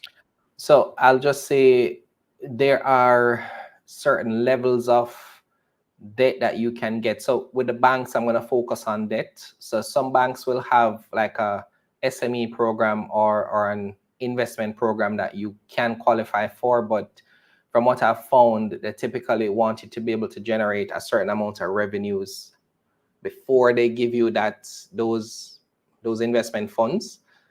So let's say that you're running your company, you're doing 5 to 10 million a year in revenues. If you can show the bank, so for example, the bank is gonna, let's say you have a business bank account, which I do recommend. So once you're starting a business, I'd open a business bank account. It doesn't have to be a checking account. It can be a savings account. And what you want to do is run as many transactions as you can through that account. So for example, you don't need to collect cash digitally.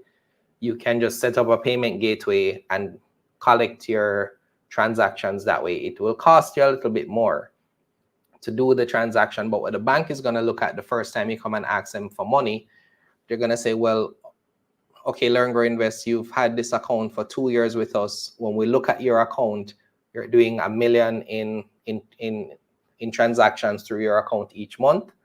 So if I come to the bank and ask them for anything between $0 to $1 million, I can get that easily, because that's what they see that I'm generating in terms of cash flow. And now, are you getting that loan based off of your financials and cash flows, or do you have to have some sort of collateral? So both, right? So if I want something unsecured, they're looking at my cash flow. They're going to look at my existing cash flow, my current financials, and my projections. You're not going to be able to get it without those three things. I can get a business credit card based on my average cash flow. So just like I said, $1 million is passing through my account. I can get a credit card, a business credit card, for somewhere between $500,000 to $1 million, and that can help me with like day-to-day expenses, paying for my subscriptions, etc.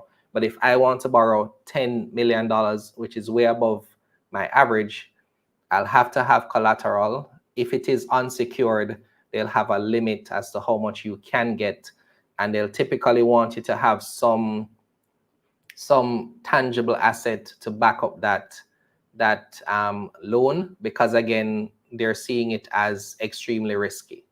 Now, there are usually programs and grants that I recommend that entrepreneurs take advantage of first. As I said, DBJ has their grants that they'll give you. I think one of them is up to $1 million. The next is up to $7 million. You can take advantage of that. Now, the paperwork is a pain. I'm going to say that outright, but I say to them as well, it's a grant and not a loan. So I think it's worth it to go through that channel if it is that you can raise the money in that way and not have to borrow it, because debt will always be most expensive, compared to a grant. So the last time I tried to ask the bank for, I think at the time I was asking for 10 million. They told me my options were to get a maximum of 5 million at the time, or I could use my house as collateral, because what they said to me is that based on how much I've paid off on my mortgage, I'd be able to use my house as the security for the loan, and then I'd be able to get the 10 million that I wanted, and that amount could just be added to my mortgage. I didn't want to do that though, because I wanted to separate my business from my personal life. I don't want to have a lien on my house just for my business. So I didn't think that was a good idea for me. And like I started my business, man, I forget however many years ago it was, and I went for a credit card, business credit card, and they were like, "Oh no, you can't get it. Your business hasn't been in existence for at least 3 years." And then if I wanted to get a credit card, I would have to put up the cash. It had to be secured, which makes no sense to me. I'm like, that is, I was going to use the R word. That is so stupid. Because it like holds back entrepreneurship like crazy. Versus America, they are throwing credit at me, throwing credit cards, I can get $20,000 tomorrow. If I could get it today, as a matter of fact, easily. Where here, to capitalize using these traditional financing formats, like it's very, very, very difficult. And I think it makes it so hard for entrepreneurs. And then you couple that with these, I guess they're not so high now when you look at the American interest rates that's going up, but still, I would say, generally speaking, like very, very high interest rates, and it makes it that much more riskier to do business in Jamaica. And I think it's just like something that really, really, really needs to be taken a look at and figure out how you can get rid of these challenges or make it less cumbersome for a capable entrepreneur business owner to have access to capital easier and also cheaper. Yeah, so we've come a long way. As I said, it's been 24 years for me. So I've seen, I remember when I had my first company, it was hard to get any funding at all. At one point for my first company, I had $1 million in goods. And the most the bank would give me in a loan was $100,000, because they didn't consider my goods collateral, real collateral for them. So I had to pretty much just settle for what I could get. Now it's better, meaning, as I said, they're embracing things a little bit better, but there's still a lot left to be desired, and we're still seen as extremely risky, right? They would rather give my employee a loan than me, the owner of the company. It's just easier for them, because the thought process is, of course, my first job, and it's kind of true if you think about it, I'm going to pay my staff a lot sooner before I pay myself. And it is known that entrepreneurs don't typically take a salary. And so it's going to be hard for the bank to look at me and give me that loan, because they see me as high risk in terms of debt. So that's why they look for anything that can be backed by collateral, because they want to have some sort of recourse in case there's a default. But the reason why we registered Learn Grow Invest US LLC, we registered in the US for that same reason that you mentioned, because I saw entrepreneurs on Twitter saying that they could essentially use their Stripe account to get a loan through Stripe once they had a certain amount of transactions registered. Oh, I didn't know that. Oh. Yeah, so we have been set up with Stripe. So I haven't leveraged that option yet, but I thought I'd, funnel all my payments through Stripe just in case I should ever need that funding one day, would be able to take advantage of it, because we're essentially building up a track record in the US now by having the US company. We have a US bank account through a bank called Mercury. I had it set up in one day. I didn't have to leave my computer. I had it set up, very simple requirements. I funded the account same day. We use it to pay all our subscriptions. It was extremely easy. I filed my annual report online for my US company in 20 minutes. I can't do that in Jamaica. So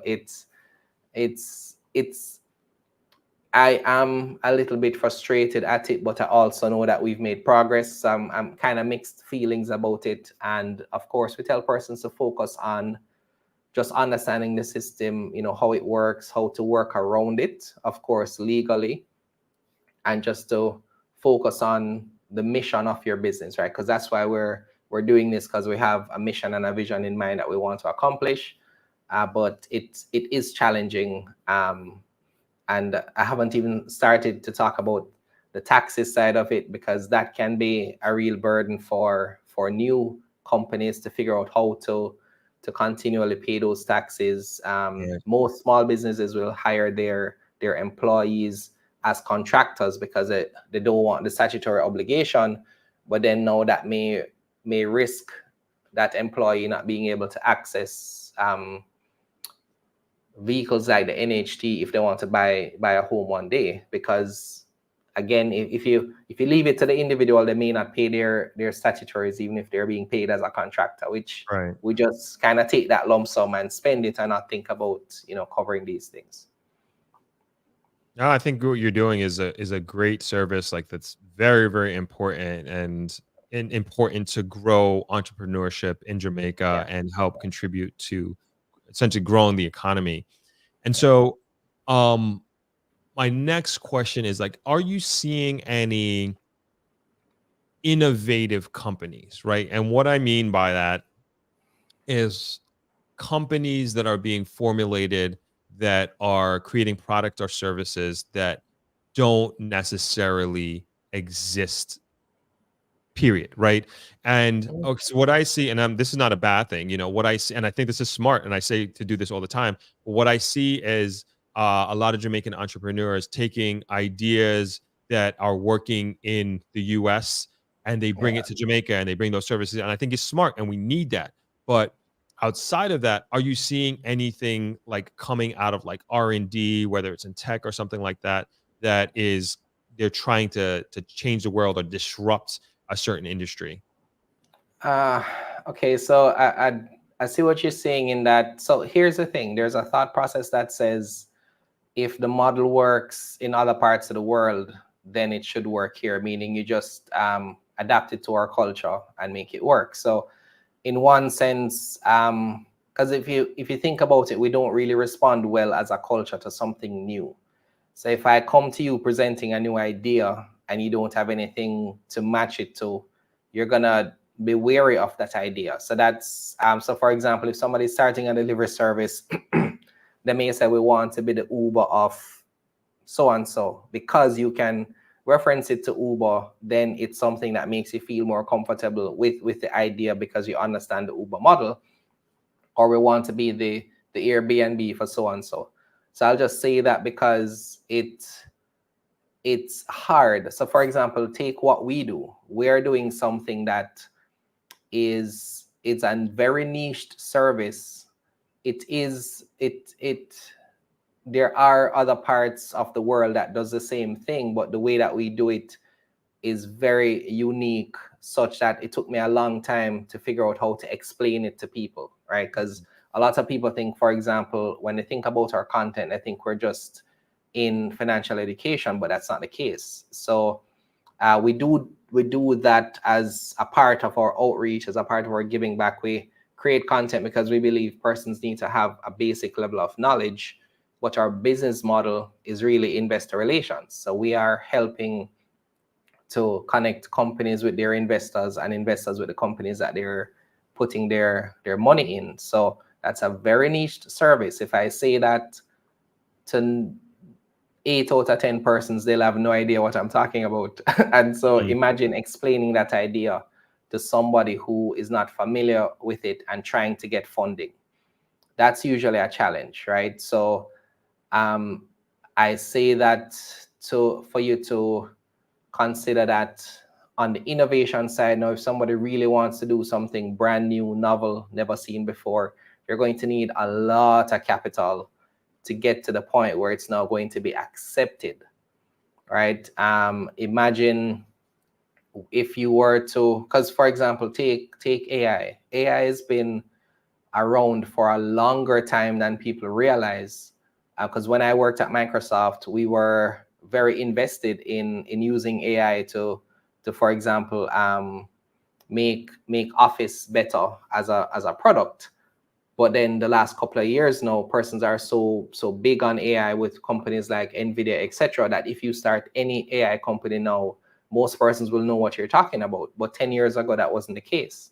So 10 years ago, an AI company would have been considered extremely risky. So I hope you understand what I'm saying there. So I have seen, so there is a company, I'm trying to remember what exactly they do, but they had this idea for an innovative toilet cleaning solution that I saw. It's not the sexiest product, but it's the most interesting thing that I saw for a while. And what I did say to the founder is that, because he was looking for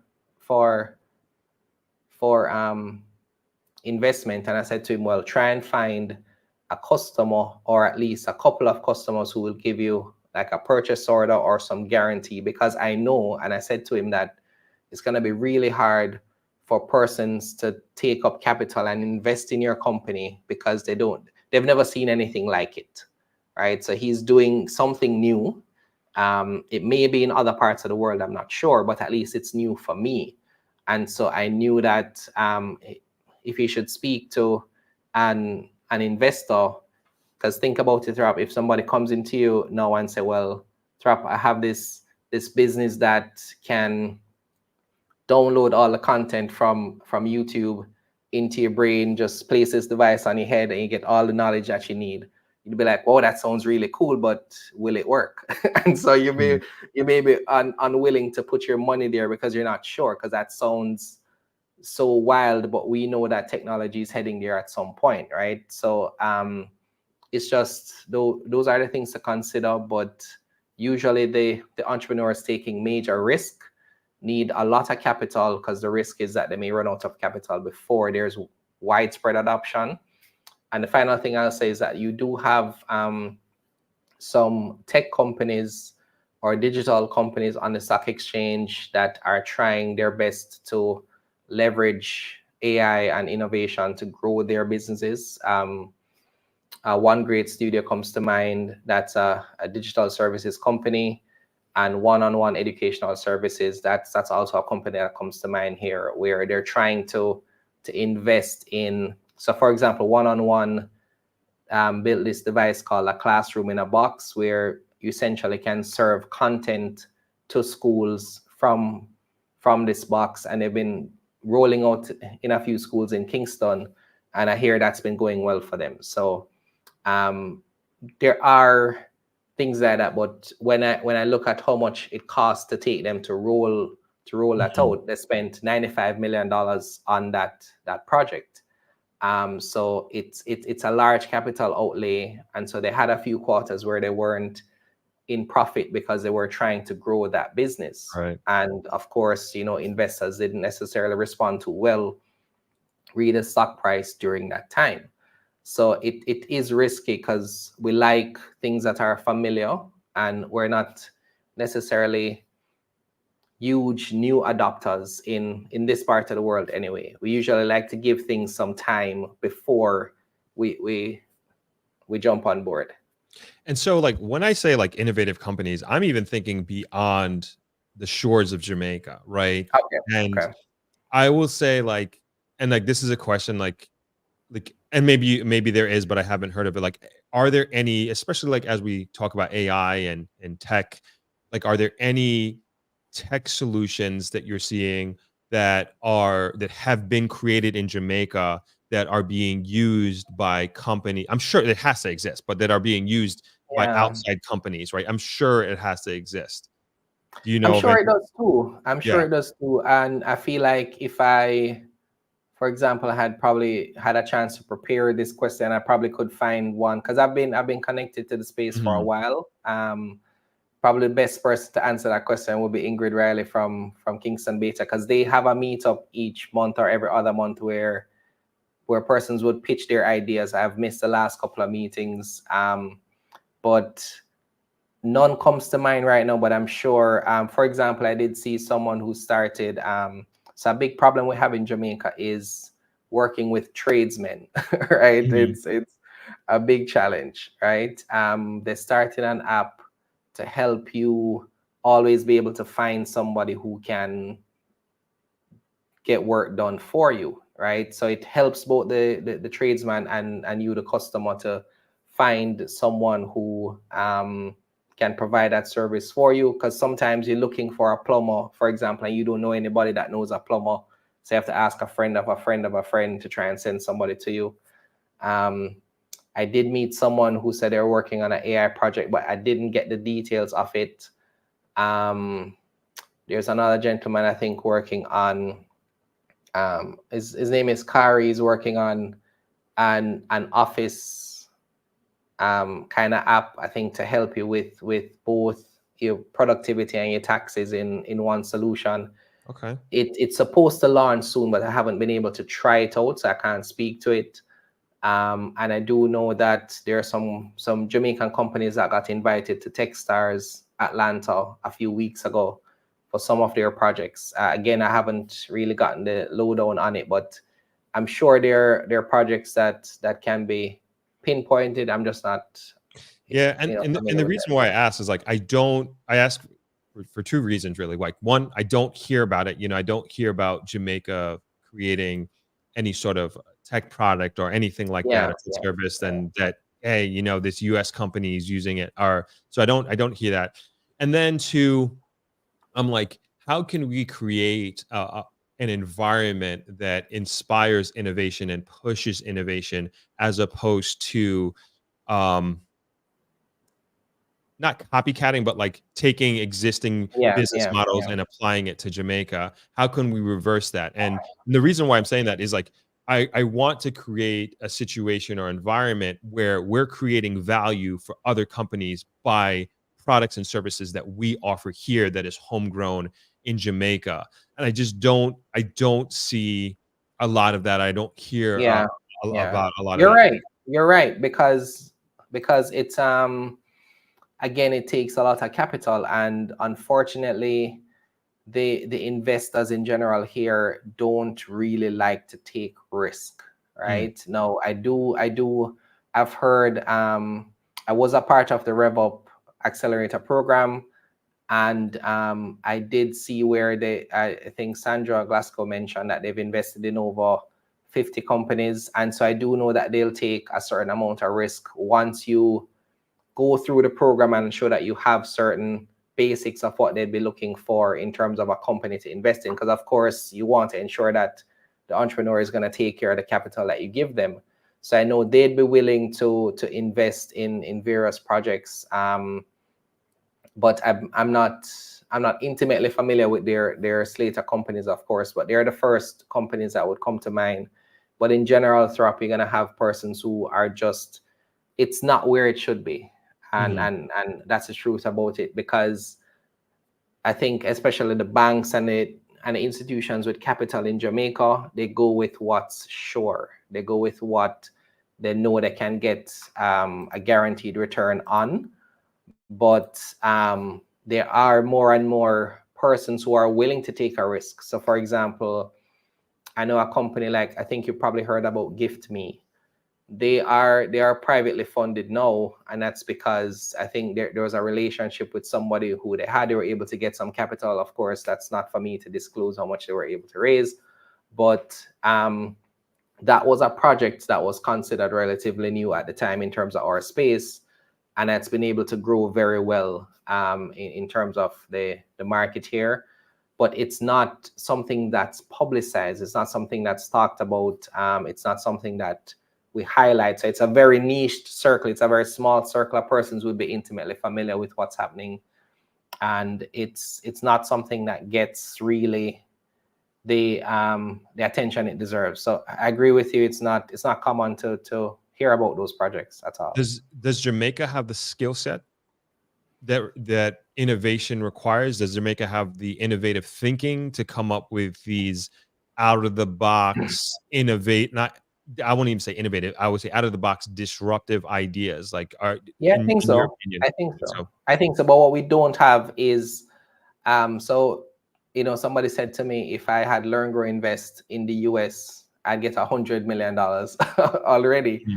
Because it's just that in the US, and think about it this way, they've had literally thousands of companies pass through companies like Facebook, etc., that someone had to take a risk on at some point for them to get where they are now. So they're just a more mature ecosystem in terms of startups, and we're just not quite there yet. I'm hoping it will change for sure, because that's what we want to see, right? But there are persons with capital, right? So so as T-Ray saying, look at the level of poverty in Jamaica. It's really, when you look at the money that some of these listed companies are making, there's a lot of capital in Jamaica. I just looked at a company in terms of their stock review on Friday. They're making 700 million Jamaican dollars a quarter in profits, right? And that's one company. So imagine the total market cap of all the companies on the Jamaica Stock Exchange, and it's just 100 companies.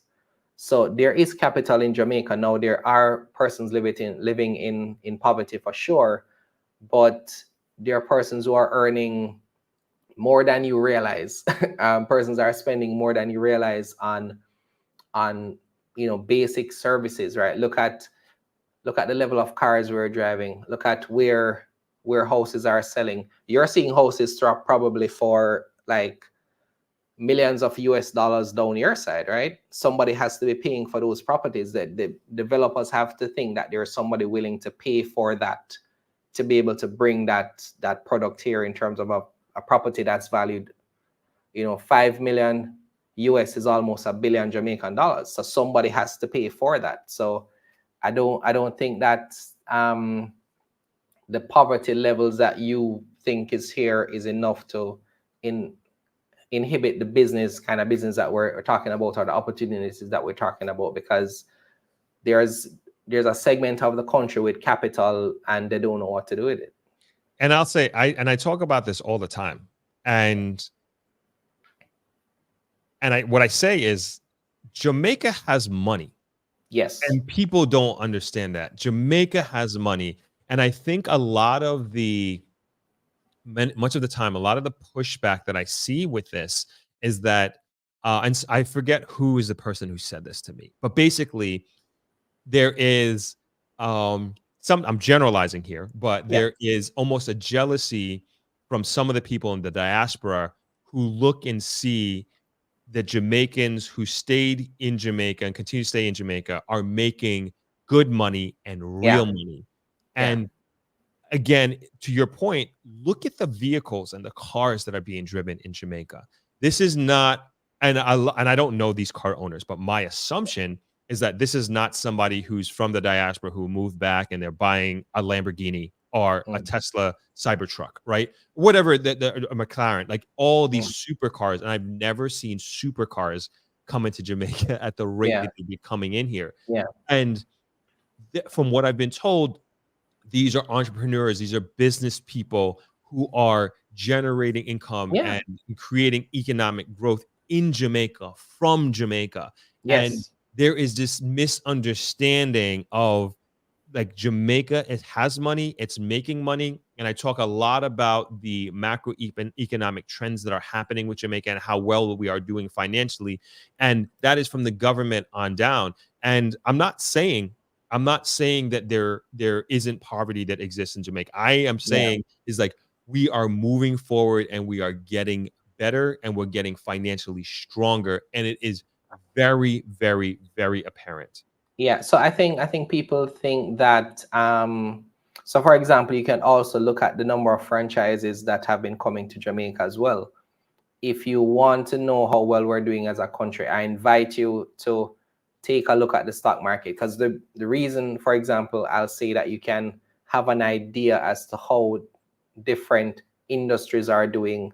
Look at how much these companies are making on a quarterly basis, right?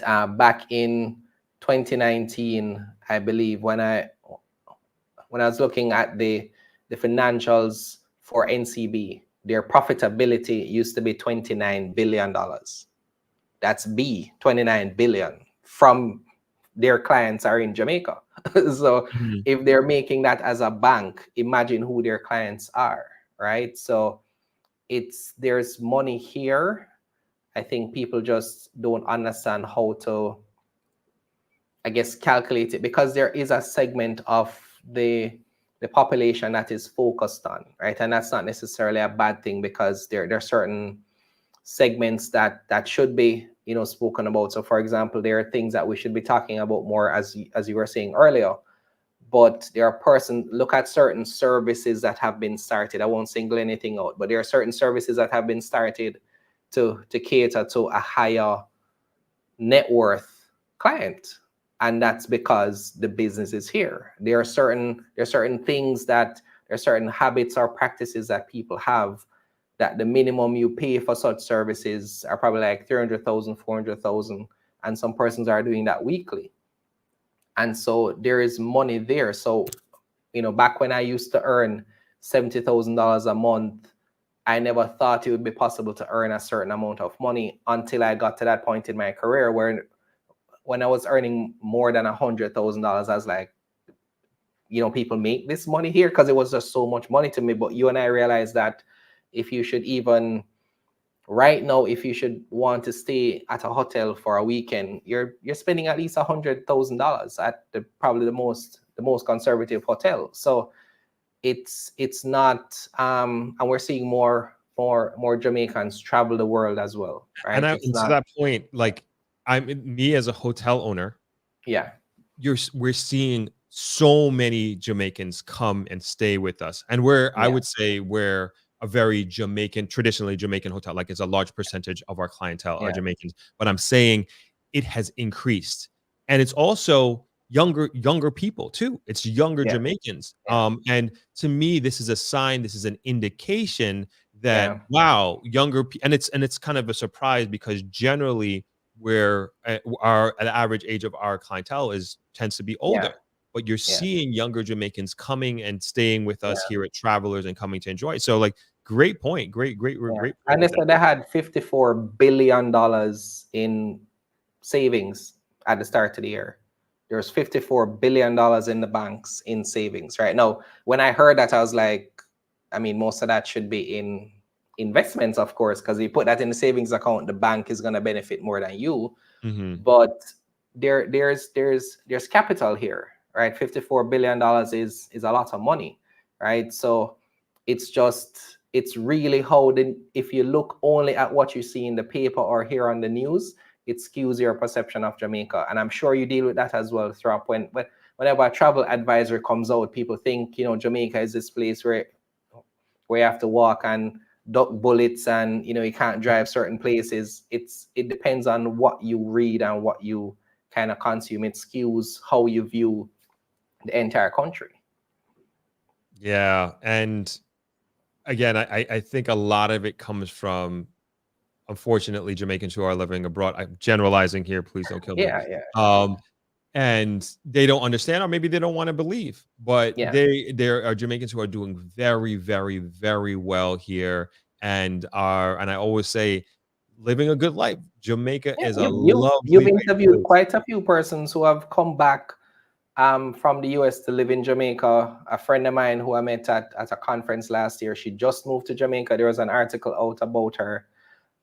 She was living in the States and she moved to Jamaica to live for, and she's loved it here. Her family is in Negril, and it's she's never been been happier. So I mean, things are going well here, better than people think. Yeah.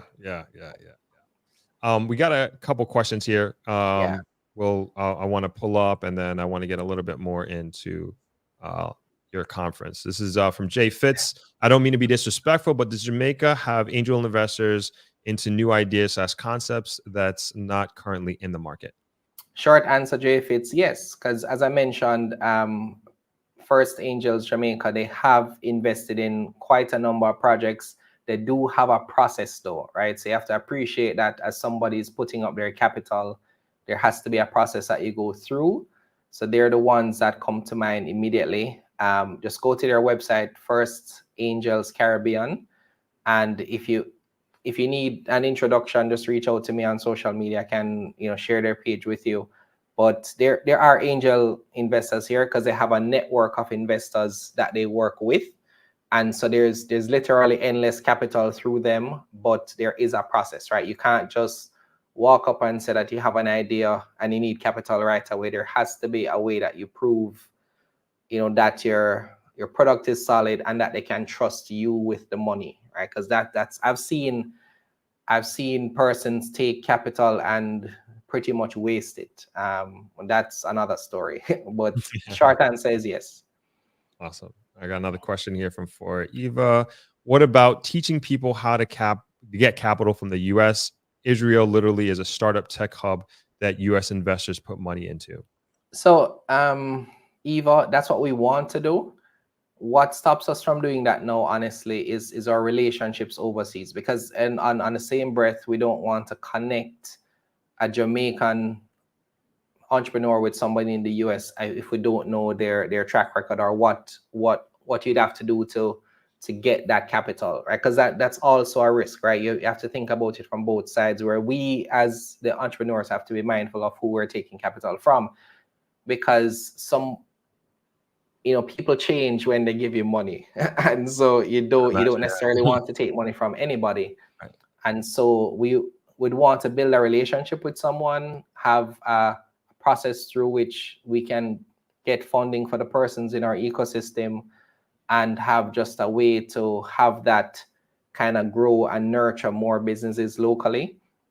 It is a long-term goal for us because, as I said, our company is focused on connecting companies with investors. So that's a dream for us. But we just need to build the relationships first, and then we can, for example, help them out with that.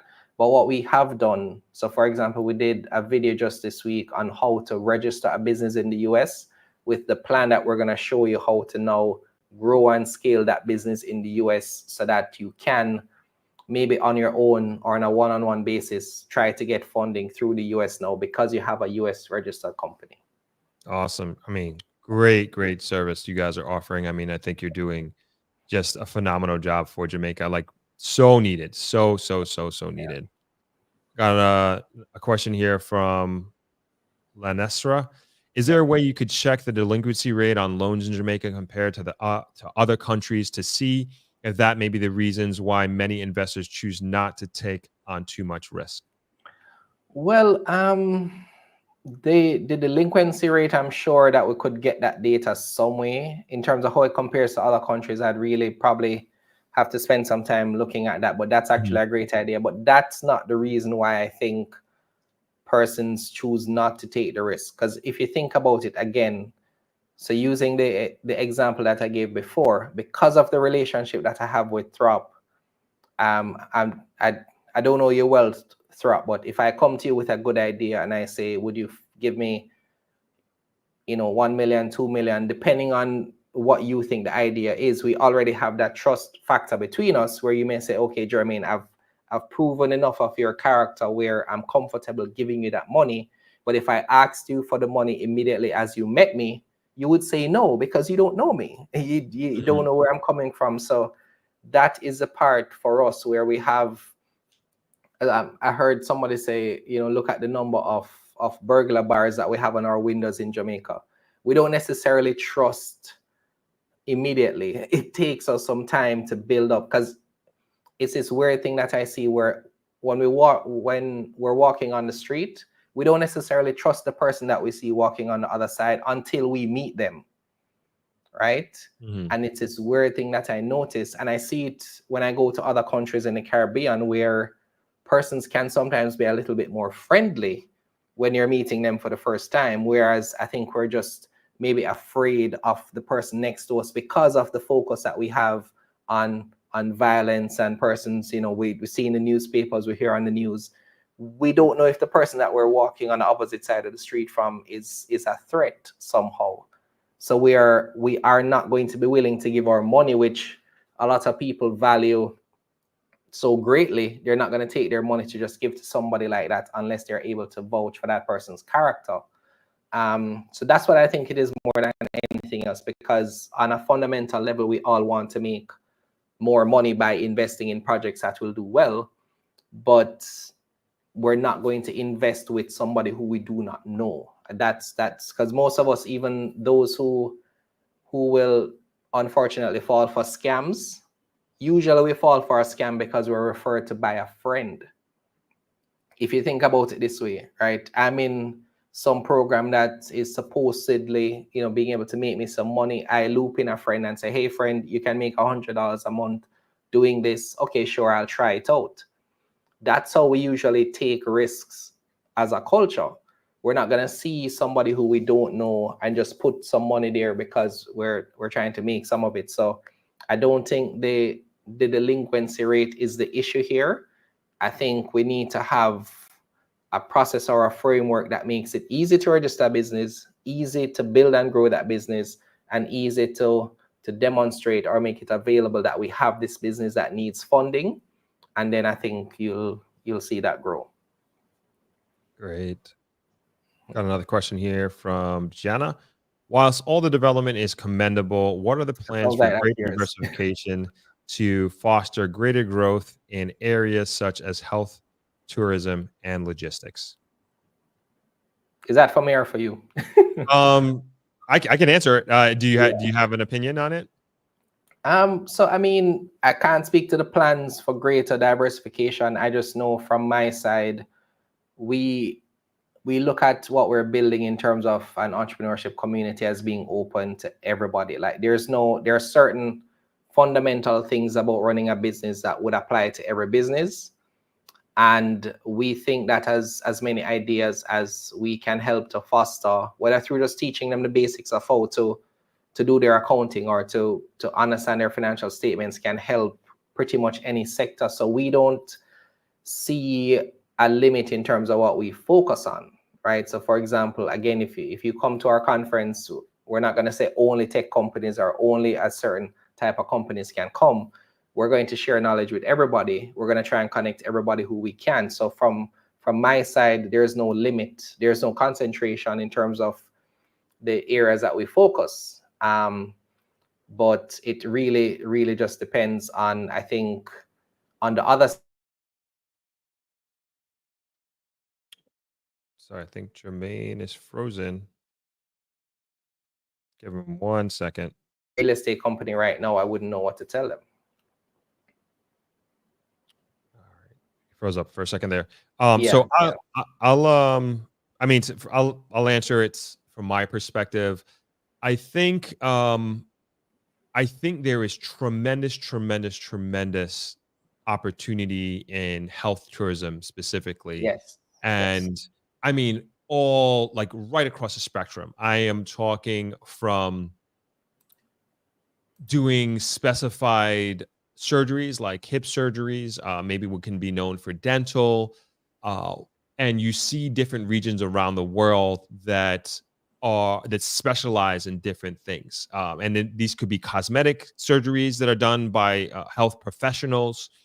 And I think that's wide open. I even think doing physical therapy, especially as it compares to the US and what people pay for their health care there.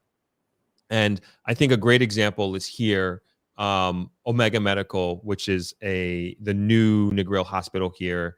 And people, so I give my own personal example. It's people say that like it's super expensive to go there, and it's a private hospital. But I also say, from my perspective, it is just amazing convenience for people who are living here.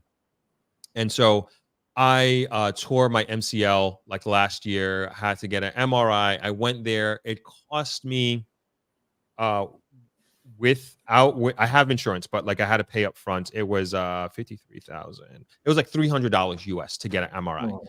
And if you're going to get an MRI in the United States, I believe the average price when I looked it up was like 5,000 US dollars. And incredible services that I saw the story when you were talking about it. That was great. And so you think of you as I think from a consumer standpoint, I think this is amazing. And I always tell people, hey, if you don't have optical or dental and you come to Jamaica for a vacation, go get your checkup. Go to a dentist. You mentioned a dentist entrepreneur startup. Go get your teeth cleaned. You need a cavity fill, whatever it is, it's going to cost you a fraction of the price. Same thing, get your eyes checked out, go get your glasses. Health tourism is here in Jamaica. It is here. It is And for sure. I think it just needs to be pushed out a little bit more. I think it needs to be incentivized. I think we can do a better job at attracting high-skilled individuals. And a lot of these health professionals, they would much rather set up their practice in Negril. I'm biased, of course, but set up their practice in Negril, set up their practice, and then after they finish, they go on the beach and hang out. They would love that instead of working in downtown Brooklyn and having their practice there. You may be making less money, but relative to your lifestyle in New York, you're going to live a better life. That's an excellent point. That's an excellent, because that's what my friend did when I think the article that she was featured in said that she was pretty much able to live on half what she usually spends in the US here in Jamaica. So it would be maybe considered expensive for some, but it's still cheaper for her than it would be in the US. And there is a company that's listed on the local market, Image Plus Consultants Limited, that is very big on health tourism. They're looking at opportunities to provide services to persons who are traveling to Jamaica to get certain imaging services or certain diagnostic tests done. So that's a big opportunity I see for sure. Yeah. And the last thing I'll say on the health tourism is even like a physical therapy. I speak specifically here in Negril, that a physical therapy facility, incredible. I mean, incredible. Something that caters to everyone from an athlete to geriatrics to somebody who broke their arm and needs to do, shoulder rehabilitation, like whatever. The market is there. The market is there because now we have to travel to Montego Bay, Sav, whatever. Like the market is there. And even as we're talking about the airport, there's more population going to be here. There's more business going to be here. The last thing I'll say is on the logistics side, we're working on that. Jamaica is working on the logistics hub. It's something that they've been talking about for many years. Many years. I think Kingston Wharves is working on.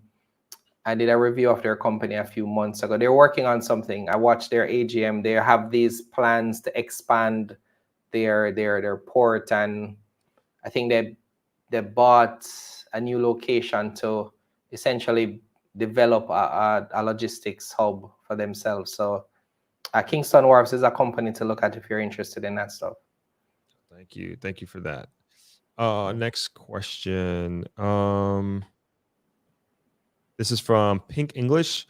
Do you believe that building a portfolio would be advantageous for establishing a trust with Jamaican business partners?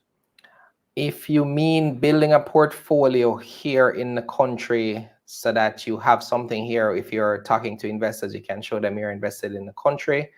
It would depend on who you're planning to speak to. I don't necessarily see that as something that would necessarily build trust. So if you're saying, so for example, if you're hoping to get some funding from Learn, Grow, Invest, and you, for example, invest in the Learn, Grow, Invest conference, then that would certainly go a long ways to building trust with me, if you understand what I'm saying. So the person you're trying to do business with, it's actually not a bad idea to show them that you're invested in some way in working with them.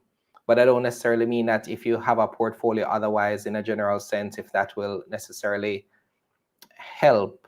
I don't know if I'm interpreting your question the right way, but that's how I'd look at it.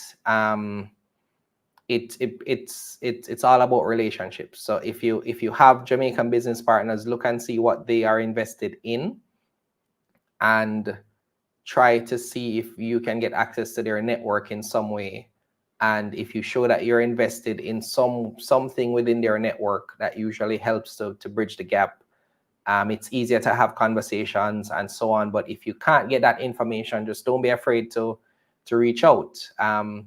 It doesn't happen as often as you think, persons just reaching out. Sometimes the persons, as I said, it's win-win when you bring somebody a great investment opportunity or a great business opportunity. So don't be afraid to reach out. But there are some persons who have capital who are not on social media. So sometimes just being on the ground. So for example, being here at Tropics, for example, you get to meet people who may watch the stream every week, but they don't say anything. But when you're in a room with them, you can talk about business and get things done a faster way than if you were communicating over emails or on social media. So that's how I'd look at that. But try to get be connected to them in some way, the persons you want to do business with, and that typically goes a long way. Got more of a comment here from Lanrastra. Oh, that was about the trust, the delinquency. Yeah. So I do agree with it. It's culture more than the delinquency, I'd say. Sojourness is asking, I think this is for me, what would the cost of an MRI be with insurance in the USA? I think $35 deductible would be the amount. I'm not sure if a person would pay out of pocket $5,000. Can you expound? Yeah, I'm saying the cost if you don't have insurance. That's what I'm saying. Like if you don't have insurance, and a large percentage of the population in the US does not have insurance, and you see situations where a medical emergency completely bankrupts not only a person but an entire family because they don't have insurance. And you see videos all the time where people get hurt and be like, nope, I don't need to go to the emergency room, don't put me in the ambulance, because they can't afford. It's so sad. It's so extremely sad, right? It's just like crazy to even think about, nope, I don't want to go to the hospital because I can't afford to. There was somebody, I mean, this was like a really sad situation. We talked about this was during COVID. There was a kid who had, I think he caught COVID, but didn't go to the hospital because he didn't have insurance, and he ended up dying. He was he was more scared of the financial repercussions than actually saving his own life. But that's the American medical system and the American healthcare system. I've actually had an experience with that here myself, Throp, where there's a point where another issue that small businesses have in this country is insurance, because when you work at when you work at a company, you can typically get group insurance. So for my wife and I, it was hard for us for a long time to get insurance coverage, to get health insurance, just to go to the doctor to take care of basic things. And there was a stretch when I didn't have insurance, and even to get my glasses without insurance would have cost $80,000 or $90,000, and at one point I just did not have that money. So I was feeling some symptoms that were concerning for me, and I could not go to the doctor because I couldn't afford the test to confirm what I had at the time. So it's an issue here too, depending on what you have, because some tests are getting more and more expensive. Dental work is expensive here as well, depending on what you're trying to do. Braces are expensive. Like there are certain things that cost a fair amount here. Yeah, and I always say, and we don't got to get into this, but the healthcare in Jamaica, unfortunately, it is very different depending on your income. Very, Yes. very different. Yes. And the thing about it is, like, I would say for a middle income American who comes to Jamaica, what you would think what you're getting here is ridiculous for what you pay, right? Yeah. But for the average Jamaican, it's a lot of money. But and you have access to healthcare here, but what you pay for, you'll pay less money for sure, but what you also will pay is your time, because you're going to Yeah. have to wait, and you'll wait a long time. And that's something that I want to talk about. Like in my experience, You it's should. just like going to hospitals, and you're seeing just people wait like very long, extended periods of time. Whereas, like, if I have something, and I always say Jamaica has good like general practitioner care, right? And if you want to see, you have a stomach ache, you have an earache, you get bit by a bee, which happened to me, like, and you need to get like a shot, you can have access to a doctor very quickly, right on the spot. But it may cost you this. I haven't had this happen to me in a long time. It may cost you 100 US for a doctor to come see you, like right on the spot. My last experience with this is like I was playing basketball with my brothers downtown, and my brother, I was going up for a layup. I had a fast break, and he tried to, like, LeBron James me, come up behind me and block me, and he ended up like just elbowing me, and he split my eye open. Wow. And he I was gonna I was gonna drive myself to the hospital. He's like, no, I'll drive you. I like, blood is coming down my face and I can't see it. I'm trying to drive. But instead of going to the hospital, we called up a doctor. They came right, like, literally right where I'm sitting. And shout out to Dr. Calendar. She came and she stitched me up like right on the spot. And I didn't have to go to the hospital. But in America, I would go to the emergency room. I'd be sitting there. I'd be waiting. How much that would have cost me, I don't know. I have no idea. But Yeah. I'm sure that would cost me a lot of money. Could the average Jamaican afford that? I can't remember what I paid, but I'm sure it was like $100 or something like that Yeah. for to get that type of service. That's $15,000, and the average Jamaican couldn't necessarily afford that. They probably would have to go to the hospital, and they have to wait there and sit there and pay with their time, like I said. But again, if you're earning like a average middle American income, that is nothing for you, and you'd pay $100 to get stitched up right away so you can go about your business. So it's the disparity. I don't necessarily, I not even necessarily, I don't agree with it at all. I don't like it, Yeah. and I would love to get to a point of having this sort of access, like, right across the board. And I've been telling my subscribers, my audience, that getting into the Jamaican healthcare next year, that's actually one of the main priorities in respect to the type of content that I'm going to be creating. Please do, because there are certain illnesses, I can tell you, Throp, I'm afraid to contract them here, because I'm not 100% confident that Hmm. I would get the type of care that I need, because I've heard stories as well, especially coming out of the pandemic. And I know I'm meeting more and more persons who, when they're ill or their family members are ill, they're flying overseas to get care versus staying here. Mhm. Of course, the question is that, of course, they'd have to be able to afford it.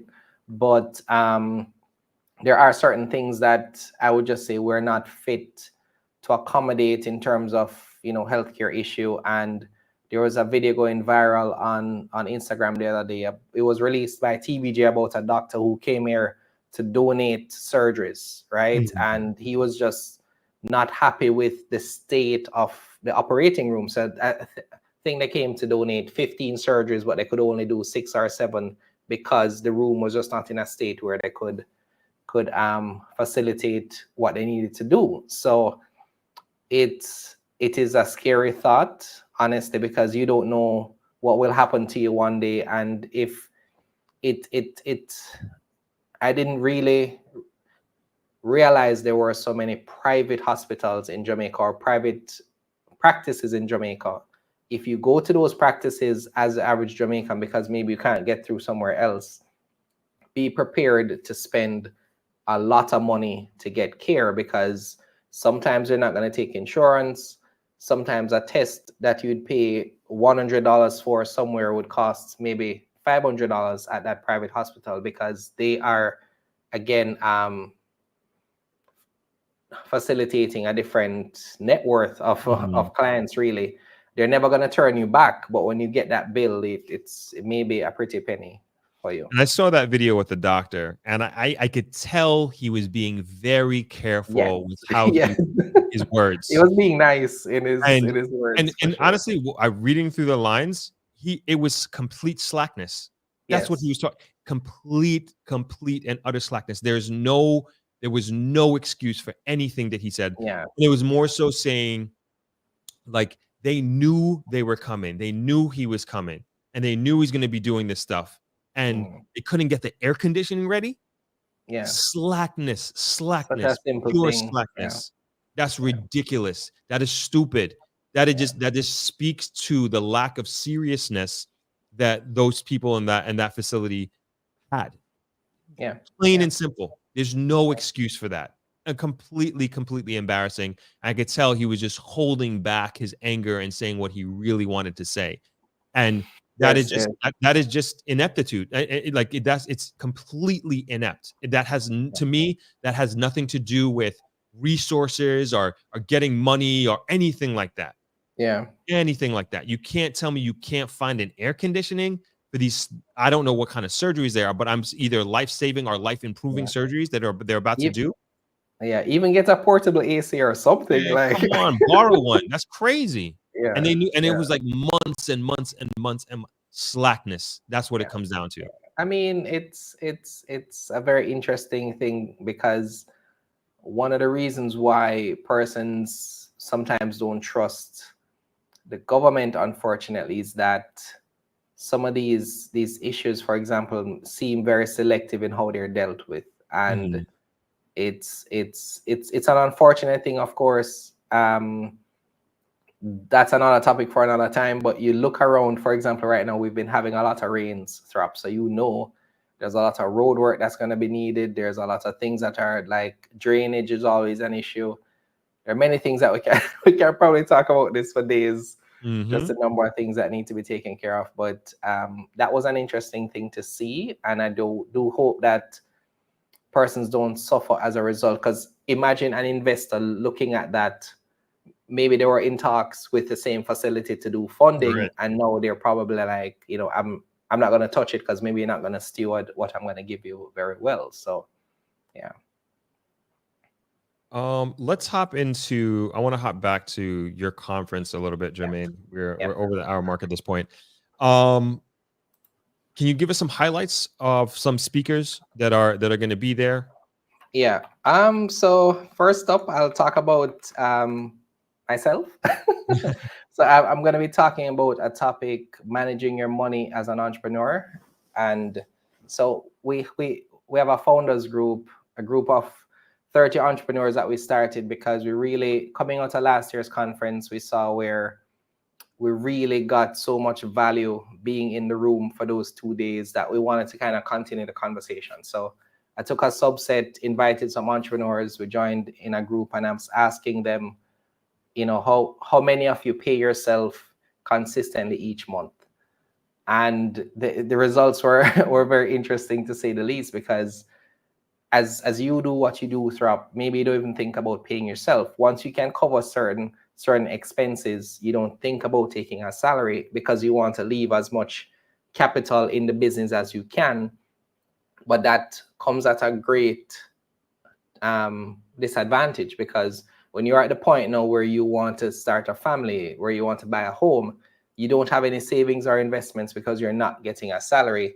So I'm going to be talking about how to balance, your business and your personal finance at the same time, because your business needs to be at a state when you get older to be able to give you enough cash to be able to take care of yourself. That's also a reason why you started it. We also have, let me go to our website real quick and look at some of the list here. So I'm at Learn, Grow, Invest Conference. I shared that in the chat just now. Our keynote speakers are Julian and Kirsten Saunders. So they pretty much had a history of, they were, in the 9-to-5 struggle, like most of us were at some point, and they were able to. They had an event that happened. I think in their book they mentioned that it was their mom who they one of their mom that they had to take to the hospital, really serious health condition, and so they realized that she needed to make a drastic change in her health, and that's when they started to like assess their finances. You know, they paid off all their debt. They paid off 200,000 US of debt, and then they were able to build a business together as a couple. You know, TV series, writing books, etc. So they're going to be our keynote, and they'll be talking about how to make some very key and strategic business decisions to pretty much help to grow your wealth. We have someone by the name of Jared Best Mitchell, who, well, what we should probably do is, if you can just probably share your screen with the conference website. Maybe some person seeing it can relate a little bit better to what I'm saying. And just bear in mind that when you load the page, there's going to be an audio playing, so you'll have to mute the first video. So Jared will be coming back to talk about effective sales strategies. That's also one of the things we realize, that as entrepreneurs, we don't really know how to sell, or we don't really take on selling. So again, you may think of, you know, yourself, Throp, as having this value-added service, but you don't know how to find clients, how to attract clients, how to build a sales funnel, or to, you know, focus on something that will drive customers to your business, right? There is Kevin McIntosh, who's going to be talking about building recurring revenues in your business. Again, something that we will think about maybe when it's too late, because we have some months where we make a lot of money. We have other months where we have no money coming in at all, but there are systems that you can put in place to ensure that you're getting recurring revenue every month from your product or service. Crystal Day, who is on the left of the screen, will be talking about the value of mentorship and coaching. That's one of the things that changed the game for me. You know, I thought I was in business long enough where I didn't need somebody to coach me. But when I opened myself up to actually getting that guidance, it's been a big help, because that coach now becomes your accountability partner. You run things by them. They give you feedback.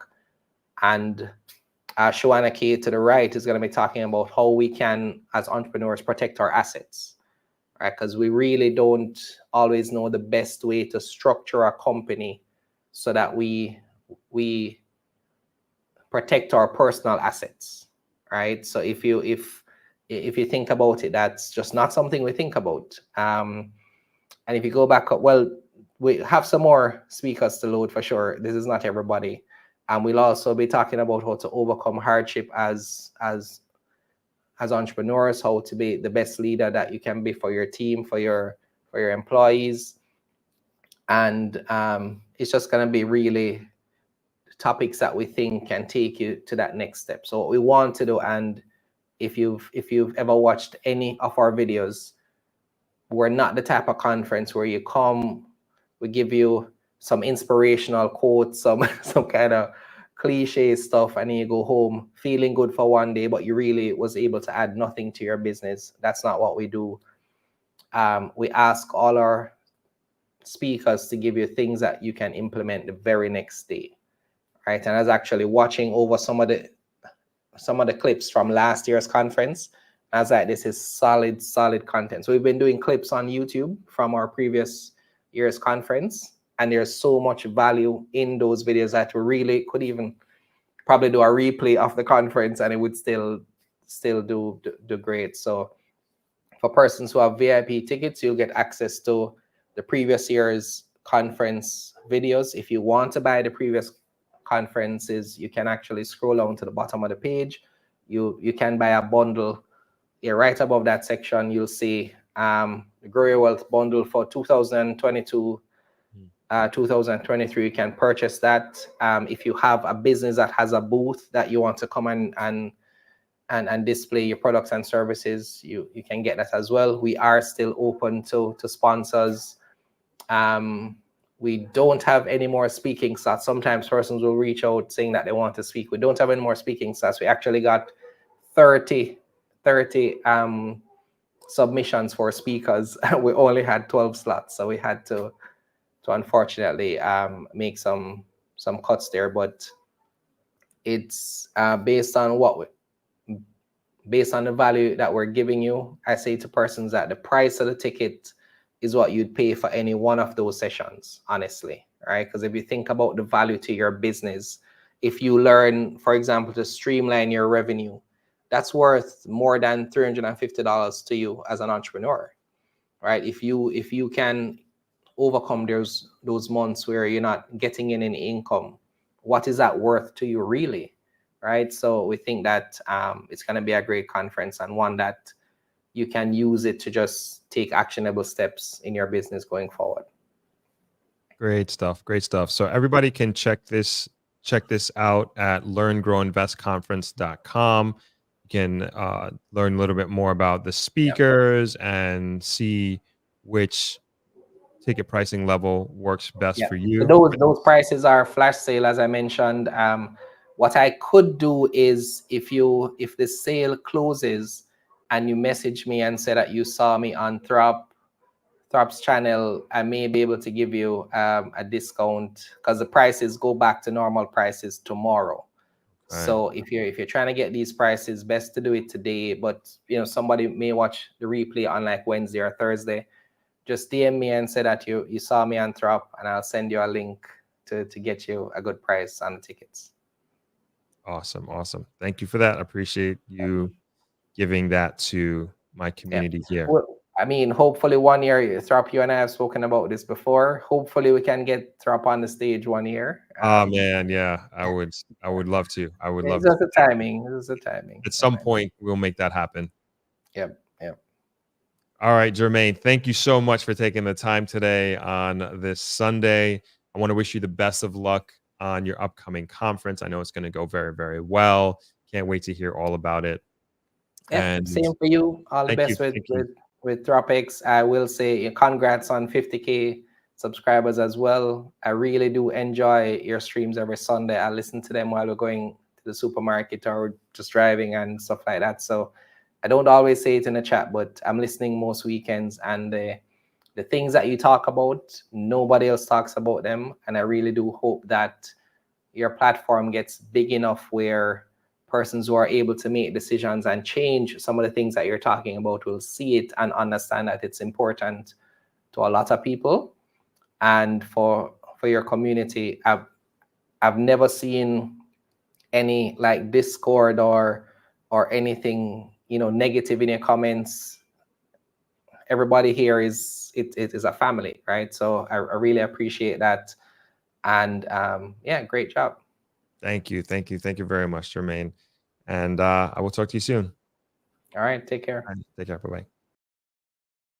That was Jermaine. That was awesome. Thank you, everybody, for chiming in. Thank you for your questions and your feedback on that. It always makes these sessions that much more engaging and bringing just a little bit more value to the table.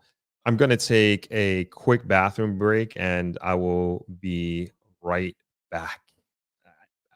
My dad hates when I say that. Like, he's just like, it's just too much information. But just forgot. Anyway, I'll be right back. Hello, everyone. Thanks for joining the tour today. And we're going to be taking a look at the newly renovated bungalows, or otherwise now known as the cottages, which we've gone through about half of them so far. And we're looking at cottages number 4 and 8 at this time. And this is just a view of the balcony. We changed the entrance from being in the middle. And so if you are familiar with the property, there used to be an entrance for 2 rooms in one of these bungalow housing structures, and now each bungalow, each room has their own entrance to the side, and a little bit more privacy as well, because we split the balconies. So you don't necessarily have to talk to the neighbor if you don't want to, but you can of course go around if you would like. And moving into the room itself, these are brand new beds and frames and new design with the throw pillows and the standard pillows in the back there. And then you can also see the kitchenette unit that we renovated, and we'll get to in a second. Also, we added a working desk with a charging station, so you have USB and also Type-C there as well, right below the television. And that's for anybody who wants to get some work done, especially those work from home people. And this is a wider view of the room, and I just want to make note of the AC, because these used to be fan-cooled rooms, and now we got rid of the louver windows, and so now it's completely sealed up, if you will, with, as far as the windows go, brand new windows. And also want to bring attention to the ceilings. So the ceilings used to be flat, and now we brought them up to an apex to give a little bit more room and make it feel a little bit more spacious, but still maintain the coziness. And also bringing some more attention to the far right corner of the kitchenette that we have, and we'll get to that in a second, and also the newly renovated bathroom. So we basically gutted this entire place. Even the floor tiles are brand new as well. And this is another angle of the bed, and just want to bring some attention to the LED bed frame, as well as the embedded nightstands and lamps, and another view of the kitchenette, I should say. And as you can see, it has basically all the utensils and tools that you might need to cook a meal. Included is a mini fridge there down on the left, and a hot plate, coffee maker, ice bucket, all the knives and utensils that you may need to feed a small family. Not necessarily Thanksgiving dinner, but you can definitely chef it up in there, especially if you're staying for an extended period of time. This might be a perfect type of accommodation for you. And that essentially is the kitchen. And now moving on to the bathroom. And as I mentioned before, like floor to ceiling, new floor tiles, new ceiling tiles. Got the LED frame around the mirror to give a little bit more lights. We changed out the square louver windows for the ship window, I guess you can call it. And we got the rainfall shower head and the glass frame shower door. Even the towel holders, those are all new. And again, trying to bring together everything in the room, the kitchenette, and to complete the cottage experience, if you will. So very happy and proud of how this was done, and really wanted to give a modern look and feel to this new room category, the cottage. And so also with this wide angle, want to bring attention to the closet. So you got some drawer space there, and you got some hanging space as well, and your safe, of course, and the ironing board is on the other side in between the closet and the window there. And yeah, another angle of the room, and also want to bring attention to that long standing mirror there, so full frame mirror. And that essentially is the bungalow, and this is kind of our way of paying homage to my dad and where he started from with this hotel, Travelers Beach Resort. Started right with one bungalow and grew to the 60-room resort that Travelers Beach Resort is now. Jamaica finds itself on a transformative journey. The government has committed billions of dollars to infrastructure improvements over the next 5 years, including highways, bridges, hospitals, and water systems. But it's not just the government. Major private sector investments are flowing into the country like never before. Billions of US dollars are being poured into residential projects and commercial developments. The economic indicators are undeniable, showing a positive path for Jamaica's future. Now is the time to be a part of this growth. You don't want to miss out on the opportunities unfolding before your very eyes. Enter ThropX 2024, Jamaica's premier real estate and investment conference, taking place from November 17th to November 22nd in Negril, Jamaica. ThropX is your portal to understanding the investment opportunities available throughout Jamaica. Learn from the experts driving Jamaica's economic success and uncover its potential for yourself. Whether you want to learn how to purchase property in Jamaica, network with top-tier practitioners, or explore what it's like to live and thrive here, ThropX is the place to be. Join a community of like-minded individuals and be part of a group of potential investors ready to grow with you. Join us at ThropX 2024, where all your questions about living, investing, and thriving in Jamaica will be answered. Secure your future, embrace the journey, and see you in Negril. Register now at thropx.com.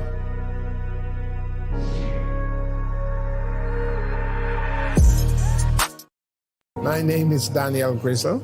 I'm the managing director of Shirella Inn, which is a family-owned and managed small 59-bedroom hotel situated right in the center of the famous Negril Beach.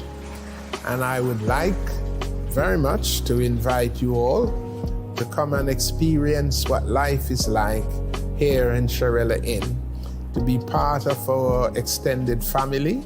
Several of the rooms are just open, overlooking the beautiful Caribbean Sea, and you have tall, waving coconut trees to welcome you and keep you cool on the beach. And you have a warm and interesting staff here ready to keep you comfortable, to make you feel at home, and to enjoy that you stay happy and peaceful.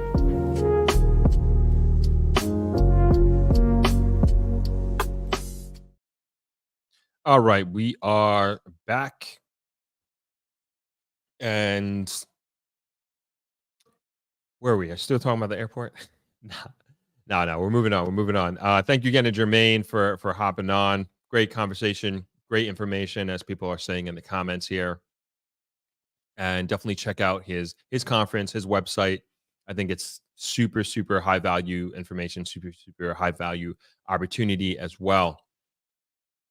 And as it relates to my conference, DropX, we are literally 2 weeks out from today is the opening event. Start today, 2 weeks from now, 14 days, which is kind of crazy. It is right around the corner, and things are coming along very, very well. The team starts coming in next week, early next week. Some flying in, some coming in from the other side of the island. So super, super excited to get the band back together. And I know our volunteers are also excited for it as well. I can't wait to get this thing really, really going. We are, I would say we're in like the nuance, figuring out the nuances of everything and making sure all our T's are crossed and our I's are dotted. And of course, we have the electric car show on Thursday. Very, very, very excited about that, and super happy to be partnering with ATL Automotive. I'm in the middle of editing that video, and man, it's just, I'm so happy. It's a lot, so much more work that I didn't need, I would say, to add this to the conference, but I think it's just so necessary and so important for the development of Jamaica. And this week I saw the Prime Minister talking a lot about climate change and how it is a disproportionately and unfairly really affecting Jamaica, and will continue to do so in the foreseeable future. And we as a country and a nation really need to adapt. And even Jermaine was talking about, we're getting more and more rain and how this is messing up the roads and with the heat. So we need, as we talk about the conversation with me and Jermaine, we're talking about innovation. There needs to be hopefully more innovation with our asphalt and even climate adaptation. I hate that phrase, but I think this is something that we have to get used to using in terms of like not just the word, but implementation, especially as an island.